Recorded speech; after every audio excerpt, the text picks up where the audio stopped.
Hello दोस्तों, ऐसे ही बेहतरीन कहानी सुनने के लिए हिडन स्टोरी एक्सप्लेनर को सब्सक्राइब कीजिए। एपिसोड 41 अभ्रम का अलग अंदाज। रात करीब 10 बजे अभ्रम नियति के साथ होटल पहुंचा। विंडो से बाहर देखते हुए नियति की आंख एक बार फिर लग गई थी।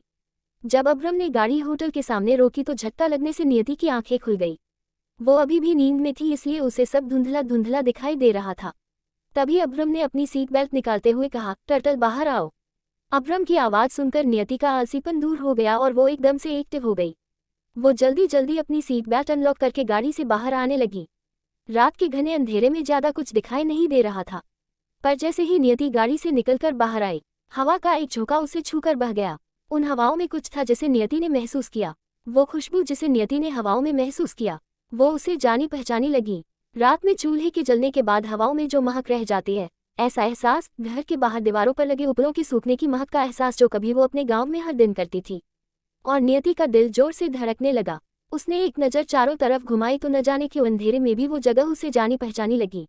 और यो मन ही मन खुद से बोली, नहीं, ये नहीं हो सकता, हम यहाँ वापस नहीं आ सकते, ये कोई और जगह है, ये वो जगह नहीं है। खुद से बात करते हुए उसकी नज़र होटल के नेम प्लेट पर गई, जिस पर होटल का नाम और जगह का नाम लिखा था। धौलपुर होटल आसरा में आपका स्वागत है। ये पढ़ते ही नियति का डर सच हो गया और वो अवाक रह गई।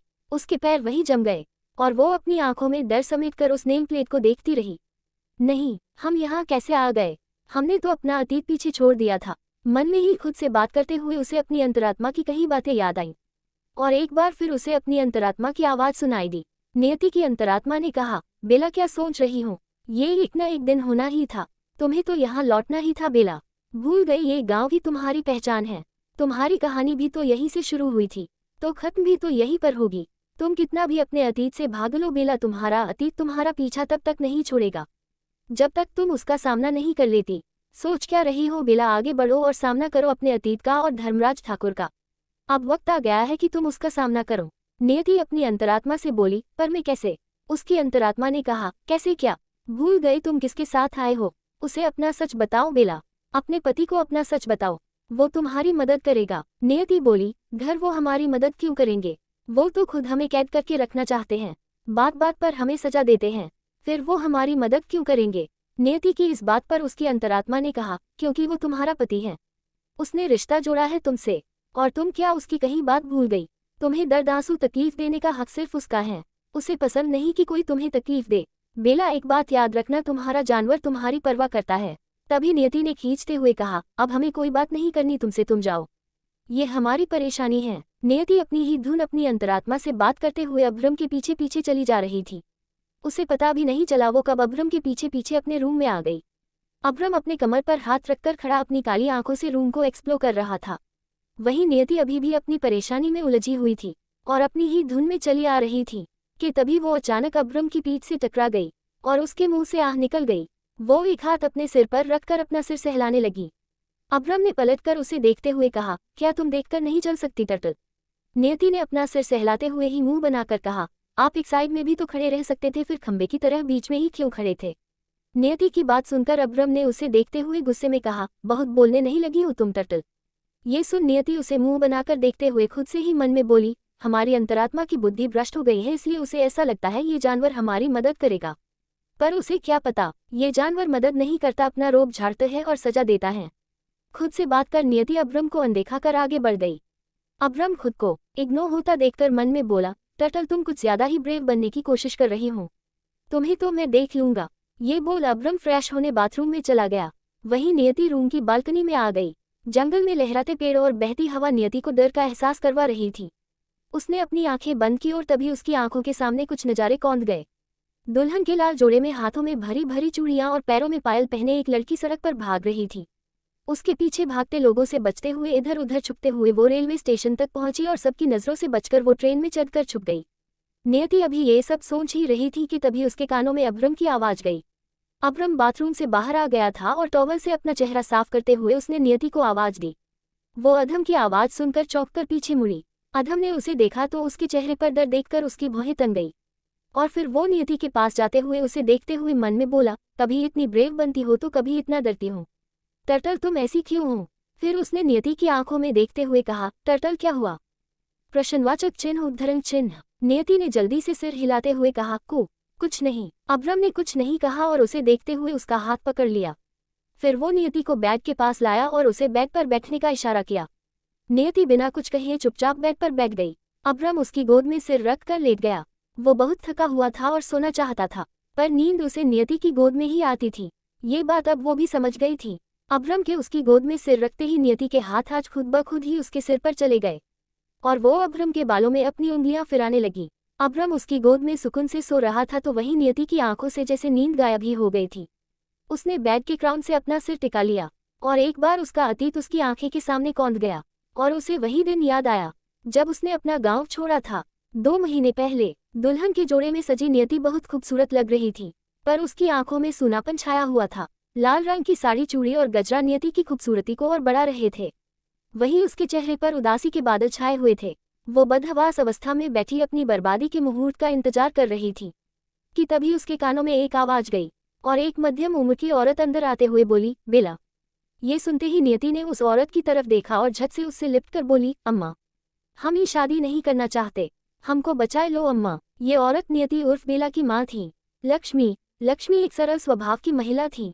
वो अपनी बेटी बेला से बहुत प्यार करती थी क्योंकि बेला उसकी इकलौती संतान थी। लक्ष्मी बेला को गले से लगाए फूट फूट कर रो रही थी। अभी वे दोनों माँ बेटी रो ही रही थी कि तभी बेला के बाबा रामेश्वर जी अंदर आते हुए बोले, बेला की अम्मा, ये वक्त रोने का नहीं, अपनी बिटिया को बचाने का है। ऐसे पहले कोई आ जाए, हमको बेला को हिया से भेजना होगा। नियति अपने बाबा की आवाज सुनकर अपनी अम्मा से अगल होकर रोते हुए बोली, बाबा ये आपका कह रहे हैं। रामेश्वर जी बोले, बिटिया हमारी बात समझो, तुमको हिया से जाना होगा। हम तुम्हारी शादी वो अपाहिज ठाकुर से नहीं होने देंगे, तुमको जाना होगा बिटिया। अपने बाबा की बात सुनकर नियति चौंकते हुए बोली, पर बाबा हम कैसे आप दोनों को छोड़कर जा सकते हैं, ठाकुर साहब आप दोनों को। तभी नियति को बीच में रोकते हुए उसकी अम्मा लक्ष्मी बोली, बेला तुम्हारे बाबा सही कह रहे हैं, हमारी चिंता नहीं करो, तुम ही आ रही तो ठाकुर साहब तुमसे शादी कर लेंगे, इसलिए तुमको गांव छोड़कर जाना होगा बिटिया। तारानकन पर अम्मा। नियति ने जैसे ही कुछ बोलना चाहा तभी रामेश्वर जी नियति के बाबा बीच में ही बोले, बेला बिटिया हमारी बात मानी और यहाँ से चली जाओ। ये लो तुम्हारा सामान, इसमें तुम्हारे चाचा जी का पता है, तुम दिल्ली चली जाओ बिटिया। नियति खाली आंखों से दोनों को देख रही थी। वो उन दोनों को छोड़कर नहीं जाना चाहती थी, इसलिए नियति ने उन्हें बहुत समझाया, पर वे दोनों अपनी जिद पर अड़े रहे और नियति को थक हार कर उनकी बात माननी ही पड़ी। और फिर रामेश्वर ने अपनी बेटी को ठाकुर के आदमियों की नजरों से बचाते हुए उसे गांव के बाहर निकाल दिया। फिर नियति ने वहां से अकेले ही रेलवे स्टेशन तक का रास्ता तय किया। अपने अतीत को याद करते हुए नियति की आंख लग गई और वो भी गहरी नींद में सो गई। अगली सुबह जब उसकी आंखें खुली तो उसने बेड पर खुद को अकेले पाया। अभ्रम को न देखकर नियति अपनी धुंधली आंखों से इधर उधर देखते हुए उठकर बैठ गई। तभी बाथरूम का डोर ओपन हुआ। नियति ने धुंधली आंखों से उस तरफ देखा तो अभ्रम कमर पर टॉवल लपेटे बाथरूम से बाहर आया। उसे सिर्फ एक टॉवल में देखकर नियति की आंखें पूरी खुल गईं और उसने जल्दी से अपने दोनों हाथ आंखों पर रखते हुए कहा, हे भगवान, आप बाहर ऐसे क्यों आ गए? जाए और अब अपने कपड़े पहनकर बाहर आएगा।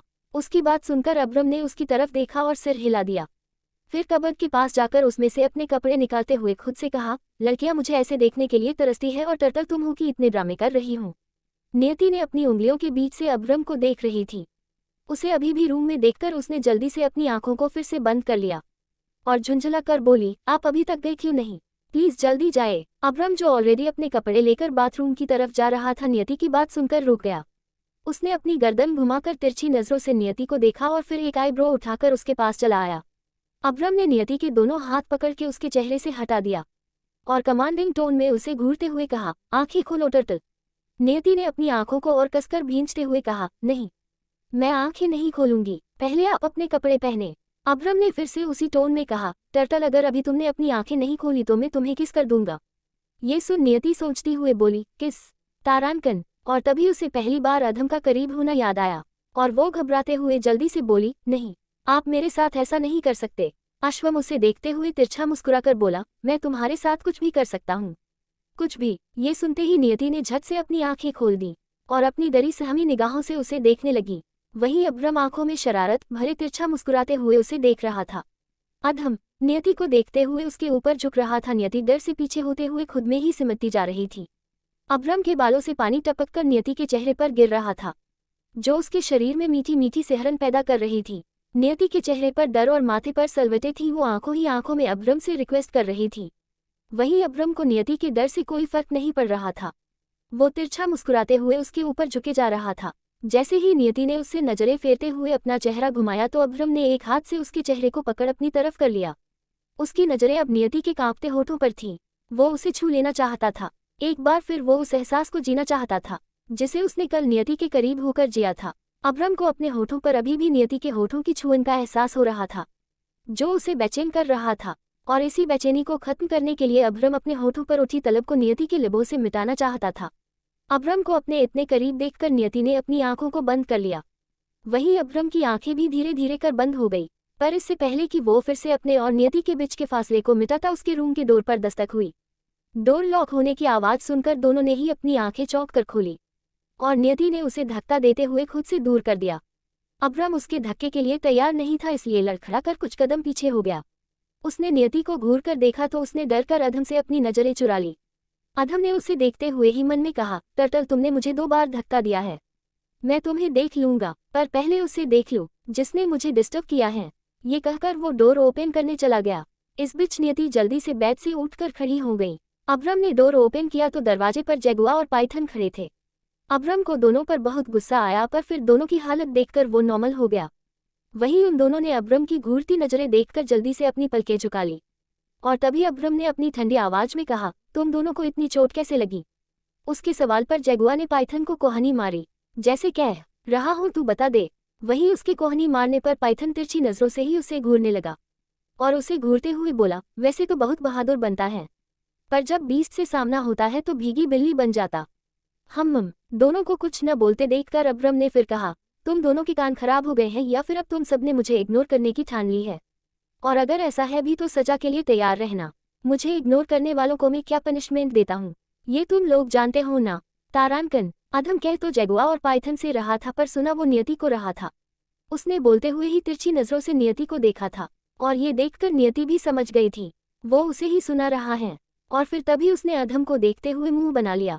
वही जगुआ और पाइथन दोनों उसकी बात सुनकर एकदम से अलर्ट हो गए और पाइथन ने जल्दी से कहा, बीस्ट वो हमारी कुछ लोगों से रास्ते में लड़ाई हो गई थी। अधम ने भौहें तानकर कहा, कौन थे वे लोग? जगुआ बोला, बीस्ट वे लोग ऐसे ही गांव के थे, खुद ही हमसे उलझे तो हमने भी जवाब दे दिया, पर जीत हमारी हुई है। हाँ बीस्ट जीते हम हैं, हमसे ज्यादा बुरी हालत तो उन लोगों की थी। पाइथन भी जल्दी से जगुआ का साथ देते हुए बोला। अभ्रम ने दोनों की बात पर सिर हिला दिया और बोला, जाओ जाकर रेस्ट कर लो, मैं थोड़ी देर में तुमसे मिलता हूँ। जगुआ और पाइथन दोनों ही ओके बीस्ट बोलकर चले गए। डोर क्लोज कर अभ्रम ने पलटकर देखा तो नियति उसे रूम में नहीं दिखी। बाथरूम से आती पानी की आवाज सुनकर अभ्रम समझ गया नियति शॉवर ले रही हैं। कुछ देर बाद वे सभी रेडी होने के बाद होटल की कैंटीन में थे। नियति अभ्रम के बगल बैठी थी और जगुआ और पाइथन अभ्रम और नियति के सामने बैठे हुए थे। वे सभी ब्रेकफास्ट कर रहे थे। नियति चुपचाप अपना खाना खा रही थी, अभ्रम भी चुप ही था। वहीं जगुआ और पाइथन दोनों आपस में फुसफुसा रहे थे। पाइथन ने जगुआ को कोहनी मारते हुए कहा, साले तू मुझे बार बार फंसा क्यों देता है? जगुआ बोला, साला में नहीं तू है, और तू ही तो बोलता है मैं पाइथन हूँ, मुझे किसी डर नहीं लगता, इसलिए मैंने तुझे आगे कर दिया। इस बात पर पाइथन बोला, मुझमें इतनी हिम्मत है, मैं कम से कम बॉस से बात तो कर लेता हूँ, पर तेरी तो बीस्ट के सामने सिट्टी पिट्टी गुल हो जाती है। बोलते हुए पाइथन धीरे से हंसा। वहीं जगुआ उसे तिरछी नजरों से ही घूरने लगा। उनके बीच की ये खिटपिट नियति के कानों तक भी गई और वो दोनों की बात सुनकर हौले से मुस्कुराने लगी। ब्रेकफास्ट खत्म करने के बाद अभ्रम ने पाइथन से कहा, गाड़ी निकालो, मैं थोड़ी देर में आ रहा हूँ। पाइथन ने ओके बीस्ट कहा और चला गया।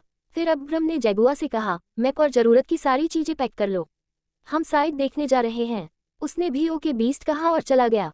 अभ्रम नियति के साथ अपने कमरे में आ गया और अपना ब्लेजर पहनकर अपनी रिस्ट वॉच पहनते हुए नियति से कहा, मैं साइड देखने जा रहा हूँ, तुम मेरे साथ चलोगी? नियति ने उसकी तरफ देखा और उसे देखते हुए पूछा, आप साइड देखने कहाँ जा रहे हैं? अधम ने अपनी रिस्ट वॉच पर नजरें गड़ाए हुए ही कहा, फूलपुरा। ये सुनते ही नियति के होश उड़ गए, उसकी आंखें बड़ी हो गई और उसकी आंखों में और चेहरे पर डर समा गया। तभी अभ्रम अचानक से पीछे मुड़ा और नियति की तरफ देखा। उसका ऐसा रिएक्शन देखकर अभ्रम ने कहा, क्या हुआ, तुम ऐसे रिएक्ट क्यों कर रही हो? Are you okay? नियति ने जल्दी हड़बड़ाहट में कहा, हाँ हम नहीं, मैं ठीक हूँ। बोलते हुए उसने खुद को नॉर्मल किया और अभ्रम को देखते हुए ही आगे बोली, हम वापस कब जाएंगे? अभ्रम उसके चेहरे पर अपनी नजरें गड़ाए हुए ही बोला, अभी यहाँ हमें कुछ और दिन रुकना होगा। ये सुन नियति मन में बोली, कुछ और दिन? कहीं इस बीच हमारे बारे में सबको पता न चल जाए, अगर ऐसा हुआ तो बहुत गड़बड़ हो जाएगी, अम्मा बाबा की मेहनत पर पानी फिर जाएगा। और वो कसम का जो बाबा हमें दिए रहे हैं, वो कसम भी टूट जाएगी। नहीं हमरे बारे में कोई को पता चले, उससे पहले हम हिया से चले जाएंगे। नियति अपनी ही धुन में खुद से बात किए जा रही थी, वहीं अब्रम की नजरें अभी भी उसी पर थी। वो उसके चेहरे के बदलते भावों को नोटिस कर रहा था और धीरे धीरे अपने कदम उसकी ओर बढ़ा रहा था। तभी उसने नियति के पास आकर उसके गाल पर झूल रही बालों की एक लट को साइड करते हुए कहा, क्या हुआ टर्टल, तुम परेशान क्यों लग रही हो? उसकी बात पर नियति ने जल्दी से मुस्कुराते हुए कहा, नहीं नहीं तो मैं परेशान क्यों होंगी? अध्वम ने उसे देखते हुए फिर कहा, तो चलो मेरे साथ साइड देखने। उसकी इस बात पर नियति जल्दी से बोली, नहीं मैं बहुत थक गई हूँ, मुझे आराम करना है, आप जाए, मैं यहीं रहूंगी। ये सुन अब्रम उसे घूरने लगा और फिर मन ही मन खुद से कहा, सारे रास्ते ड्राइविंग मैंने की, उन लोगों से लड़ा भी मैं, पूरे रास्ते तुम तो सोते आए हो टर्टल, उसके बाद भी थक तुम गई हो। वाओ टर्टल, और कोई बहाना नहीं मिला मुझसे पीछा छुड़ाने का, पर तुम कितनी भी कोशिश कर लो टर्टल, तुम मुझसे अपना पीछा नहीं छुड़ा पाओगी। मैं तुम्हें कभी खुद से दूर नहीं जाने दूंगा। ये बोल अब्रम चला गया। उसके जाने के बाद नियति ने सुकून की सांस ली और खुद से बोली, हम इस कमरे से बाहर नहीं जाएंगे। हाँ हम यहीं रहेंगे कमरे के अंदर, न हम बाहर जाएंगे, न हमें कोई देख पाएगा और फिर न ही हमारे बारे में किसी को कुछ पता चलेगा। हाँ यही सही है, हम बाहर नहीं जाएंगे। कुछ पल कमरे में इधर उधर टहलने के बाद नियति अपने रूम की बालकनी में चली गई। बालकनी से उसे होटल के पीछे की सड़क दिख रही थी। तभी उसे सड़क पर कुछ लड़कियां आपस में बातें करते हुए हंसते खिलखिलाते हुए हाथ में बुक्स लिए जा रही थी। उन्हें देखकर नियति के होठों पर भी स्माइल आ गई और वो उन्हें देखते हुए मुस्कुराने लगी। तभी एक बार फिर उसे अपने अतीत की भूली बिसरी यादें याद आई और वो एक बार फिर अपने अतीत को याद करने लगी। देखने में वो एक स्कूल जैसा था, पर उसके बोर्ड पर बड़े बड़े हिंदी के अक्षरों में लिखा था रामशरण विश्वविद्यालय। तभी 4-5 लड़कियों का एक ग्रुप विश्वविद्यालय के मेन डोर से बाहर आया। वे चारों पांचों लड़कियां आपस में बातें करते हुए हंस रही थी। एक लड़की जिसका नाम लाखी था, उसने दूसरी लड़की जो दिखने में बहुत खूबसूरत थी उससे कहा, बेला हमरे बाबा बताए रहे अगले साल समर्थ के साथ तुम्हारी शादी हो जाएगी, का ये बात सच है? उद्धरण चिन्ह। बेला ने शर्माते हुए अपनी पलकें झुका ली। उसके गालों पर बिखरी शर्म की लाली देखकर दूसरी लड़की जिसका नाम चमेली था उसने कहा, फिर तो बेला तुम भी शहरी हो जाओगी, कहीं शहर जाकर हम सबको भूल तो नहीं जाओगी? बेला ने उसकी बात पर उसे देखते हुए कहा, ई कैसन बात कर रही हो तुम चमेली, हम भला तुम सबको काहे भूलेंगे, हम किसी को ना ही भूलेंगे। तभी तीसरी लड़की जिसका नाम पूजा था उसने घबराहट के साथ कहा, पर बेला हमको तुम्हारी चिंता हो रही है। बेला बीच में बोली, काहे हमरी चिंता तुमको काहे हो रही है? ये सुन पूजा उसी भाव से बोली, बेला हम सुने हैं शहरी लोगन गांव के लोगन की इज्जत ना ही करत हैं, वो लोग गांव के लोगों का मजाक उड़ावत हैं, ऐसे में तुम कैसे शहर में अकेले रह पाओगी? और समर्थ को तो शहर गए कई साल हो गए, ओ को तो शहर की भाषा शहरी तौर तरीका सब आवत होगा, पर बेला तुम कैसे हुआ रह पाओगी? उसकी बात पर बेला मुस्कुराते हुए बोली, बस ही बात, हम तुम्हारी चिंता अभी दूर कर देते हैं। ये बोल बेला ने अपना गला साफ किया और फिर पूजा, चमेली, लाखी और अर्चना को देखते हुए बोली, हेलो दोस्तों, मेरा नाम बेला है और मैं यहाँ नई नई शिफ्ट हुई हूँ, तो मुझे यहाँ के बारे में ज़्यादा कुछ नहीं पता, तो क्या आप लोग मुझे बता सकते हैं यहाँ सब्जियों का बाजार कहाँ लगता है? बोलते हुए बेला ने अपनी दोनों भौहें उचकाई, तो वही वे सभी बेला की बातें सुनकर हैरान रह गई। और अर्चना एक हाथ अपने सिर पर रखते हुए बोली, बेला तुमने ये शहरी भाषा कब और कहाँ से सीखी? तुम तो पूरी शहरी लग रही हो। तभी लाखी ने भी कहा, बेला तुम तो कमाल कर दी, तुमको देखकर तो लगा ही नहीं तुम गांव की हो। फिर मुंह बनाते हुए पूजा ने कहा, हम तो खामखा ही तुम्हारे बारे में सोचकर परेशान हो रहे थे। उसका साथ देते हुए अर्चना ने कहा, और का परी बेला तो पहले से ही शहर जाने की तैयारी कर रही थी, वैसे तुमने ये सब सीखा किससे? बेला हंसते हुए बोली, समर्थ के दादाजी से, को शहरी और गांव दोनों की भाषा आवत है, जब शादी की बात हुई तभी से दादाजी हमको शहरी भाषा सिखा रहे हैं। बोलते हुए बेला मुस्कुरा रही थी। उसकी बात सुनकर वे सब भी हंसने लगी। जहां एक तरफ बेला अपनी अतीत की यादों में खोई हुई थी, वहीं दूसरी तरफ अब्रम जगुआ और पाइथन के साथ साइड पर गया था। फूलपुर गांव के बॉर्डर से थोड़ा ही अंदर हॉस्पिटल बनने वाला था, जिसका टेंडर अब्रम को मिला था और वो यहाँ साइड देखने ही आया था। अब्रम से कुछ दूरी पर जगुआ और पाइथन दोनों आपस में ही आर्ग्यू कर रहे थे और अब्रम आर्किटेक्ट के साथ मैप देखते हुए बात कर रहा था। सभी अपने अपने काम में लगे थे कि तभी अचानक से हवा का रुख बदल गया। अचानक बिगड़ते मौसम को देखकर सभी आकाश की तरफ देखने लगे। उन सभी की आंखों में धूल जा रही थी और वे सब अपने हाथों से ही आंखों को ढक रहे थे। वहीं अब्रम ने अपना लिमिटेड एडिशन का ग्लास अपनी आंखों पर चढ़ा लिया और बिना मौसम की परवाह किए वापस से अपने काम में लग गया। उससे कुछ दूरी पर खड़े जगुआ ने मौसम को बिगड़ते देखकर पाइथन से कहा, मुझे लगता है पिशाचनी आ गई।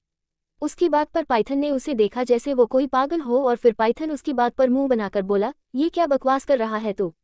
माना कि हम लोग शहर से दूर गांव में हैं, पर इसका मतलब ये नहीं कि तू कुछ भी बकवास करेगा और मैं मान लूंगा। जैगुआ उसकी बात से चिढ़कर बोला, मैं बकवास नहीं कर रहा हूँ, यही सच है। तुझे पता नहीं पर मुझे सब पता है। मैंने और टाइगर ने इस गांव की होल इन्फॉर्मेशन कलेक्ट की है। इस गांव में एक पिशाचनी है जो किसी को भी यहाँ काम नहीं करनी देती और उन्हें मार देती है। अब धीरे धीरे पाइथन को भी उसकी बात पर यकीन हो रहा था। उसके चेहरे के भाव बदलते देखकर जैगुआ होले से मुस्कुराया और फिर अपनी हंसी को छुपाते हुए आगे बोला, इसलिए मैंने यहाँ आने से पहले मंदिर में जाकर पूजा की और भगवान का आशीर्वाद और पंडित जी से विभूति ले आया। अब मुझे यहाँ की पिशाचनी से कोई खतरा नहीं। पाइथन जल्दी से बोला, क्या थोड़ा सा मुझे भी मिलेगा? जैगुआ बोला, नहीं, ये मैं थोड़ा सा अपने पास रखूंगा और थोड़ा सा बीस्ट और क्वीन को दूंगा। उन्हें सबसे ज्यादा इसकी जरूरत है। उनकी नई नई शादी हुई है न। पाइथन उसे घूरकर देख रहा था, पर फिर जैसे ही उसने अपनी बात पूरी की पाइथन बोला, सबके बारे में सोच लिया तूने और मेरे बारे में कुछ नहीं सोचा। जैगुआ तपाक से बोला, हाँ हाँ सोचा है न, तू ही तो अपनी बलि देकर हम सबको इस भूतिया गांव से निकलवाए। ये सुनते ही पाइथन ने उसे खा जाने वाली नजरों से देखा और फिर उसे मारने के लिए उस पर बरस पड़ा। वहीं अब्रम बदलते मौसम की परवाह न करते हुए अपना काम कर रहा था कि तभी अचानक से उसके कान में कुछ आवाजें गई। एक आदमी जिसकी उम्र यही 55 से 60 वर्ष रही होगी, वो व्हील चेयर पर बैठा था और उसका एक आदमी जिसका नाम हरिया था वो उसकी व्हील चेयर को पकड़े चल रहा था। वहीं एक आदमी व्हील चेयर पर बैठे आदमी के ऊपर छतरी ताने उसके बगल में चल रहा था। उस व्हील चेयर पर बैठे बुजुर्ग आदमी ने अब्रम को देखते हुए कहा, तारांकन कहाँ शहरी बाबू, तुम लोग ही या फिर आ गए? आवाज सुनकर अब्रम ने पलटकर देखा और उसने एक नज़र में व्हील चेयर पर बैठे आदमी को पहचान लिया और उसे देखते हुए मन में बोला, तो ये है धर्मराज ठाकुर। ठाकुर भी अपने होठों पर कुटिल मुस्कान लिए अब्रम को देख रहा था। फिर अब्रम के पास आकर ठाकुर ने कहा, तुम लोगन को कोनो बात समझ नहीं आवत है, पिछली बार का हादसा भूल गए होगा। अब्रम ने कुछ नहीं कहा और चुपचाप खड़ा उसकी बातें सुनता रहा। ठाकुर ने आगे कहा, भूल गए हो तो कोनो बात न, हम याद करवा देते हैं। इतना कहकर उसने अपने पीछे खड़े हरिया को तिरछी नजरों से देखते हुए कहा, ए हरिया जरा बताइए का पिछले साल जो शहरी बाबू होटल बनावन वास्ते हिया आया था वो के साथ का हुआ? ठाकुर की बात सुनते ही हरिया तुरंत आगे आया और दोनों हाथ जोड़कर अधम को देखते हुए बोला, पिछले साल कोनो इंजीनियर आया रहा। ओके आने के 2 दिन बाद ही ओ की लाश गांव के चौराहे पर मिली। जानत हो ओका कौन मारे रही?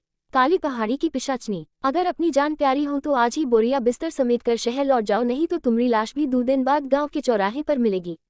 उद्धरण चिन्ह। जैगुआ और पाइथन दोनों ही ठाकुर और उसके आदमियों को देखकर अब्रम के पास आ गए थे और जैसे ही हरिया ने अपनी बात खत्म की, जैगुआ ने उल्टे हाथ का एक थप्पड़ हरिया के गाल पर जड़ दिया। जैगुआ का भारी हाथ हरिया झेल नहीं पाया और थप्पड़ खाते ही हरिया नीचे गिर गया। चकिया ने जल्दी से उसके पास जाकर हरिया को उठाया और जैसे ही वो जैगुआ को कुछ बोलने को हुआ कि तभी उसने चकिया को अपना पंच दिखाया और जैगुआ का पंच देखते ही उसकी सिट्टी पिट्टी गुल हो गई और वो चुपचाप हरिया के साथ ठाकुर के पीछे खड़ा हो गया। ठाकुर गुस्से में अब्रम को घूरते हुए बोला, ए शहरी ही का बदतमीजी है, हमरे गांव में आकर हमरे ही लोगों को तुम्हारे लोग मारेंगे, तू जानत भी हो का परिणाम निकलेगा।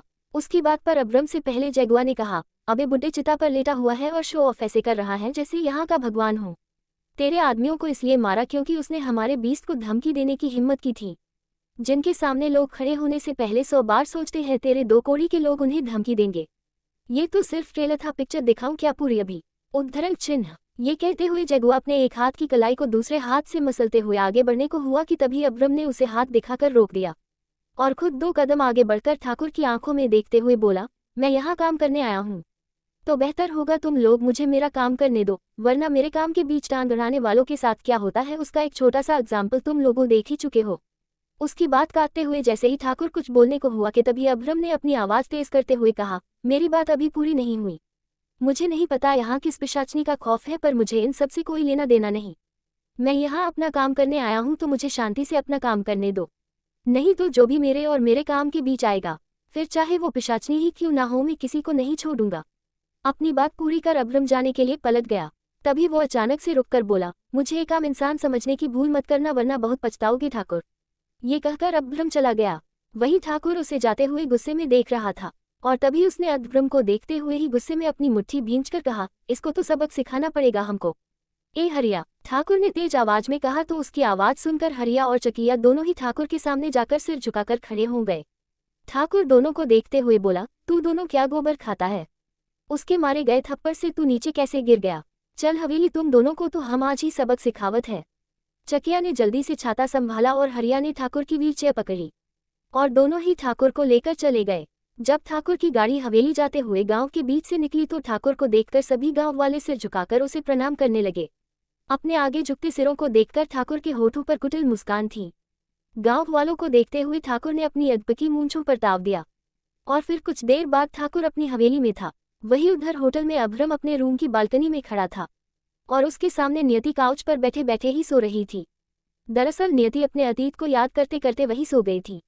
उसके शरीर से ज्यादा उसका दिमाग थका हुआ था, क्योंकि वो बहुत ज्यादा अपने अतीत के बारे में सोच रही थी।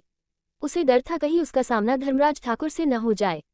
वही अभ्रम उसे इतने सुकून से सोते देखकर खुद में ही बड़बड़ाया, काम मैं करता हूँ और थक तुम जाती हो टटल। बोलते हुए उसने नियति को अपनी बाहों में उठा लिया तो उसने भी नींद में कसमसाते हुए अभ्रम के सीने पर अपना चेहरा रगड़ते हुए उसके सीने में अपना मुंह छुपा लिया। नियति की इस हरकत पर अभ्रम होले से मुस्कुरा दिया। जब अभ्रम उसे रूम में लाकर बेड पर रखने को हुआ तो नियति ने उसे कसकर पकड़ लिया। उसकी पकड़ को महसूस कर अभ्रम अपनी एक आईब्रो उठाकर नियति को देखने लगा। उसका छोटा सा गोल चेहरा अभी भी उसके सीने में घुसा हुआ था और अधम की शर्ट उसके दोनों हाथ की मुट्ठी में कसी हुई थी। उसने नियति को देखते हुए गहरी सांस ली और अपनी ठंडी आवाज में कहा, वेकअप टर्टल। नियति धीरे से कसमसाते हुए उसकी बाहों में ही सिमट गई। ये देखकर अभ्रम उसे घूरकर देखने लगा और उसे देखते हुए ही मन में बोला, तो तुम्हें मेरे करीब रहना है? ओके नो प्रॉब्लम, अब तुम मेरे यहाँ तक आ गई तो मैं भी तुम्हारे लिए इतना तो कर ही सकता हूँ टर्टल। ये कहकर उसने बेड पर बैठते हुए नियति को सही से अपनी बाहों में लिया और उसे ब्लैंकेट से ढककर दूसरे हाथ में अपना फोन लिए चलाने लगा। नियति अभी भी सुकून से उसकी बाहों में सो रही थी कि तभी उसने नींद में ही अपनी बाहें फैलाकर अंगाई ली तो उसके एक हाथ का मुक्का अभ्रम के गालों पर जा लगा। ये होते ही अभ्रम अचानक से स्थिर हो गया और नजरें नीची कर नियति को घूरने लगा। वहीं नियति अभी भी अपनी हरकतों से अनजान थी। उसे नहीं पता था कि उसने जाने अनजाने में सोए हुए शेर को जगा दिया है। उसका मुक्का अभी भी अभ्रम के गाल पर था कि तभी उसने धीरे धीरे अपनी आंखें खोली। थकान दूर हो जाने पर नियति के होठों पर मुस्कान थी, पर जैसे ही उसकी आंखें अभ्रम की आंखों से मिली वो एकदम से डर गई। अभ्रम को अपने इतनी करीब देखकर नियति ने अपनी हालत का जायजा लिया तो उसने खुद को उसकी बाहों में पाया। वी जल्दी से उठने लगी कि तभी अच्चम ने उसके उसी हाथ को पकड़ अपनी बाहों में ही कैद कर लिया। नियति उसकी बाहों में कसमसाते हुए बोली, ये क्या कर रहे हैं आप? छोड़िए मुझे। अभ्रम ने लगभग उसे अपनी बाहों में जकड़ते हुए कहा, टर्टल तुम्हारी हिम्मत कैसे हुई मुझे मारने की? नियति चौंक कर बोली, मैंने आपको कब मारा? आप झूठ बोल रहे हैं। आप मुझे परेशान करने का कोई नया तरीका अपना रहे हैं। ये कहकर उसने मुंह बना लिया। वहीं अभ्रम उसकी बातें सुनकर चिढ़ गया था। उसने नियति को घूरते हुए कहा, मैं तुम्हारी तरह झूठ नहीं बोलता हूँ टर्टल। नियति उससे नजरें चुराने लगी और उसकी तरफ बिना देखे धीरे से बोली, सॉरी, मैंने आपको जानबूझकर नहीं मारा होगा। फिर उसने मन में ही खुद से कहा, मेरा क्या दिमाग खराब है जो मैं जानवर से पंगा लूंगी? पर मुझे एक बात समझ नहीं आ रही, मैं तो वहां सो रही थी फिर यहाँ कैसे आई? उसके खुद से किए सवालों का जवाब देते हुए अभ्रम ने कहा, तुम्हें यहाँ मैं लेकर आया हूँ टर्टल। ये सुन नियति ने उसकी तरफ देखा और उसे देखते हुए बोली, फिर तो गलती आपकी हुई। अगर आप मुझे यहाँ नहीं लाते तो मैं आपको नहीं मारती। ये सुन नियति ने उसकी तरफ देखा और उसे देखते हुए बोली, फिर तो गलती आपकी हुई। अगर आप मुझे यहाँ नहीं लाते तो मैं आपको नहीं मारती। उसकी ऐसी बातें सुनकर अभ्रम की भौहें तन गई और उसने नियति को घूरते हुए कहा, हाउ डेयर यू टर्टल, तुम मुझे गलत कैसे बता सकती हो? अभ्रम का जिद्दी नेचर देखकर अब नियति को भी गुस्से आने लगा था और उसने भी अभ्रम की आंखों में देखते हुए गुस्से में कहा, क्यों आप क्या कोई महात्मा है जो आपसे गलती नहीं हो सकती? हाँ बोलिए, इंसान ही है न हमारी तरह। बोलते हुए उसने अपने सिर पर मारा और फिर सिर हिलाकर आगे बोली, नहीं नहीं, आप इंसान, आप तो जानवर हैं और जानवर तो गलती करते रहते हैं। वो कुछ करने से पहले सोचते थोड़ी ना है। कभी भी किसी भी हत्या कर देते हैं, किसी को भी मारकर खा जाते हैं। आखिरी लाइन पर नियति ने जोर दिया था। वहीं अभ्रम चुपचाप उसकी बातें सुन रहा था और फिर नियति को देखते हुए उसने कहा, हाँ सही कहा तुमने, मैं जानवर हूँ और जानवर तो किसी को भी मारकर खा जाते हैं, तो अब ये जानवर तुम्हें खाने वाला है। नियति उसकी बात सुनकर डर गई थी। उसकी आंखों में डर दिख रहा था। वो उससे डरकर धीरे धीरे पीछे हटने लगी और अभ्रम उसके ऊपर झुकने लगा। नियति ने डरते हुए नमे सिर हिलाया, पर अभ्रम को उससे कोई फर्क नहीं पड़ा और उसने नियति की आंखों में देखते हुए कहा, नो टर्टल, आज मैं तुम्हें नहीं छोड़ूंगा। उसने डर से अपनी आंखें बंद कर लीं और तभी उसे अपने होठों पर कुछ फील हुआ। नियति के माथे पर सलवटें आ गई और उसने धीरे से अभ्रम की शर्ट की कॉलर को कसकर पकड़ लिया। अभ्रम ने उसका एक हाथ अपने कालर से हटाकर अपने खुले चेस्ट पर रख दिया। नियति को अचानक अपने हाथ पर एक गर्मी महसूस हुई और वो उसे और बारीकी से महसूस करने लगी। धीरे धीरे अभ्रम का भारी वजूद उसे ढक गया था और नियति भी एक छोटी बच्ची की तरह उसकी बाहों में समा गई थी। उसका दूसरा हाथ अभ्रम की कॉलर को छोड़कर उसकी गर्दन पर बंध गए। वहीं दूसरी तरफ ठाकुर अपनी पत्नियों के सामने था। उसकी 4 पत्नियां थीं। चारों में से 3 बहुत कम उम्र की थीं, लगभग ठाकुर की आधी उम्र से भी कम उम्र की। ठाकुर की पहली पत्नी ही उसके आसपास की उम्र की थी, जो हवेली पर राज करती थी, और वो बाकी की तीनों पत्नियों पर अपनी हुकूमत झाड़ती और उनसे नौकरों की तरह काम करवाती थी। ठाकुर की तीसरी और सबसे छोटी पत्नी, जिसका नाम लाखी था, हाँ ये वही लाखी है, बेला की सहेली, वही ठाकुर की चौथी पत्नी है। वो बड़ी ठकुराइन इरावती के इशारे पर पानी का ग्लास लेकर ठाकुर के पास गई और उसे दे दिया। ठाकुर ने उसके हाथ से ग्लास लेकर पानी पीकर उसे जोर से फर्श पर पटक दिया। ग्लास के फर्श पर गिरते ही हवेली में छाई शांति अचानक से भंग हो गई, और ठाकुर गुस्से में सांप की तरह फुफकारते हुए बोला, ओ कल का आया लड़का हमको, धर्मराज ठाकुर को धमकी दे गया। ओ की इतनी हिम्मत हो, अभी हमको जाना ही कहाँ है। सालों से यहाँ हमरी चलती आ रही है, और आगे भी हमरी ही चलती रहेगी। उसको तो हम रातों रात गायब करवा देंगे और पता भी नहीं चलेगा कि कहाँ गया वो लड़का। ठाकुर की बातें सभी शांति से सुन रहे थे। किसी में इतनी हिम्मत नहीं थी कि वो ठाकुर को बीच में रोककर अपनी बात कह सके। इरावती भी खामोशी से ठाकुर की बात सुन रही थी। तभी ठाकुर ने आगे कहा, अरे ओ चकिया, जरा पता तो कर कहाँ ठहरा है वो शहरी लड़का। चकिया जल्दी से बोला, जी ठाकुर साहब, हम अभी पता करके आते हैं। फिर ठाकुर ने हरिया की तरफ देख कहा, जरा फोन तो घुमा लाखन को, का दोनों शहर जाकर वहीं मर गए हैं जो अभी तक दोनों कोनो खबर न दिए उबेला की। ये सुनकर हरिया ने जल्दी से कहा, हम अभी झुमरू को फोन घुमाकर खबर लेते हैं उनकी। ये कहकर हरिया भी वहां से चला गया। अब वहां ठाकुर और उसकी चारों पत्नियां खड़ी थीं। लाखी इधर से एक कोने में खड़ी थी, वही उसकी 2 और पत्नियां भी एक दूसरे के सहारे सिमटी खड़ी थी। और उसकी पहली पत्नी इरावती वो इठलाती हुई ठाकुर के पास आई और पान मोड़कर उसे अपने मुंह में ठूंसते हुए बोली, अरे अब तो ऊ का पीछा छोड़ दो, ऊ तुमको ना ही मिलेगी। ऊ आजाद चिड़ैया है जो अपने पंख फैलाकर उड़ गई। अब ऊ दोबारा तुम्हारी कैद में ना ही आएगी, तो ऊ का पीछा छोड़ दो और अपनी ही बूढ़ी नजरन को कोनों ओर पर ले जाओ। उसके ये बोलते ही ठाकुर गुस्से में बोला, ठकुराइन, हम तुम्हारी बात सुन लेते हैं तो इसका मतलब ना ही कि तुम कुछ भी बोलोगी तो हम सुनते रहेंगे। ऊ बेला को हम सभी गांव वालों से बचाए रहें, ई बात का तुम भूल गई, और अब ऊ बेला हमरी गुलाम है। अरे हम तो ओकाई हवेली की छोटी ठाकुराइन बनाना चाहत रहे, पर वो भागकर गलती कर दी। बस एक बार ऊ का पता चल जाए, गांव के चौराहे पर भरी सभा के सामने ओका सजा हम अपने हाथों से देंगे। ठाकुर की बात पर इरावती तिरछा मुस्कुराई। उसकी मुस्कान देखकर ये कह पाना मुश्किल था कि वो ठाकुर के हालात पर हंस रही थी या उसकी बातों पर।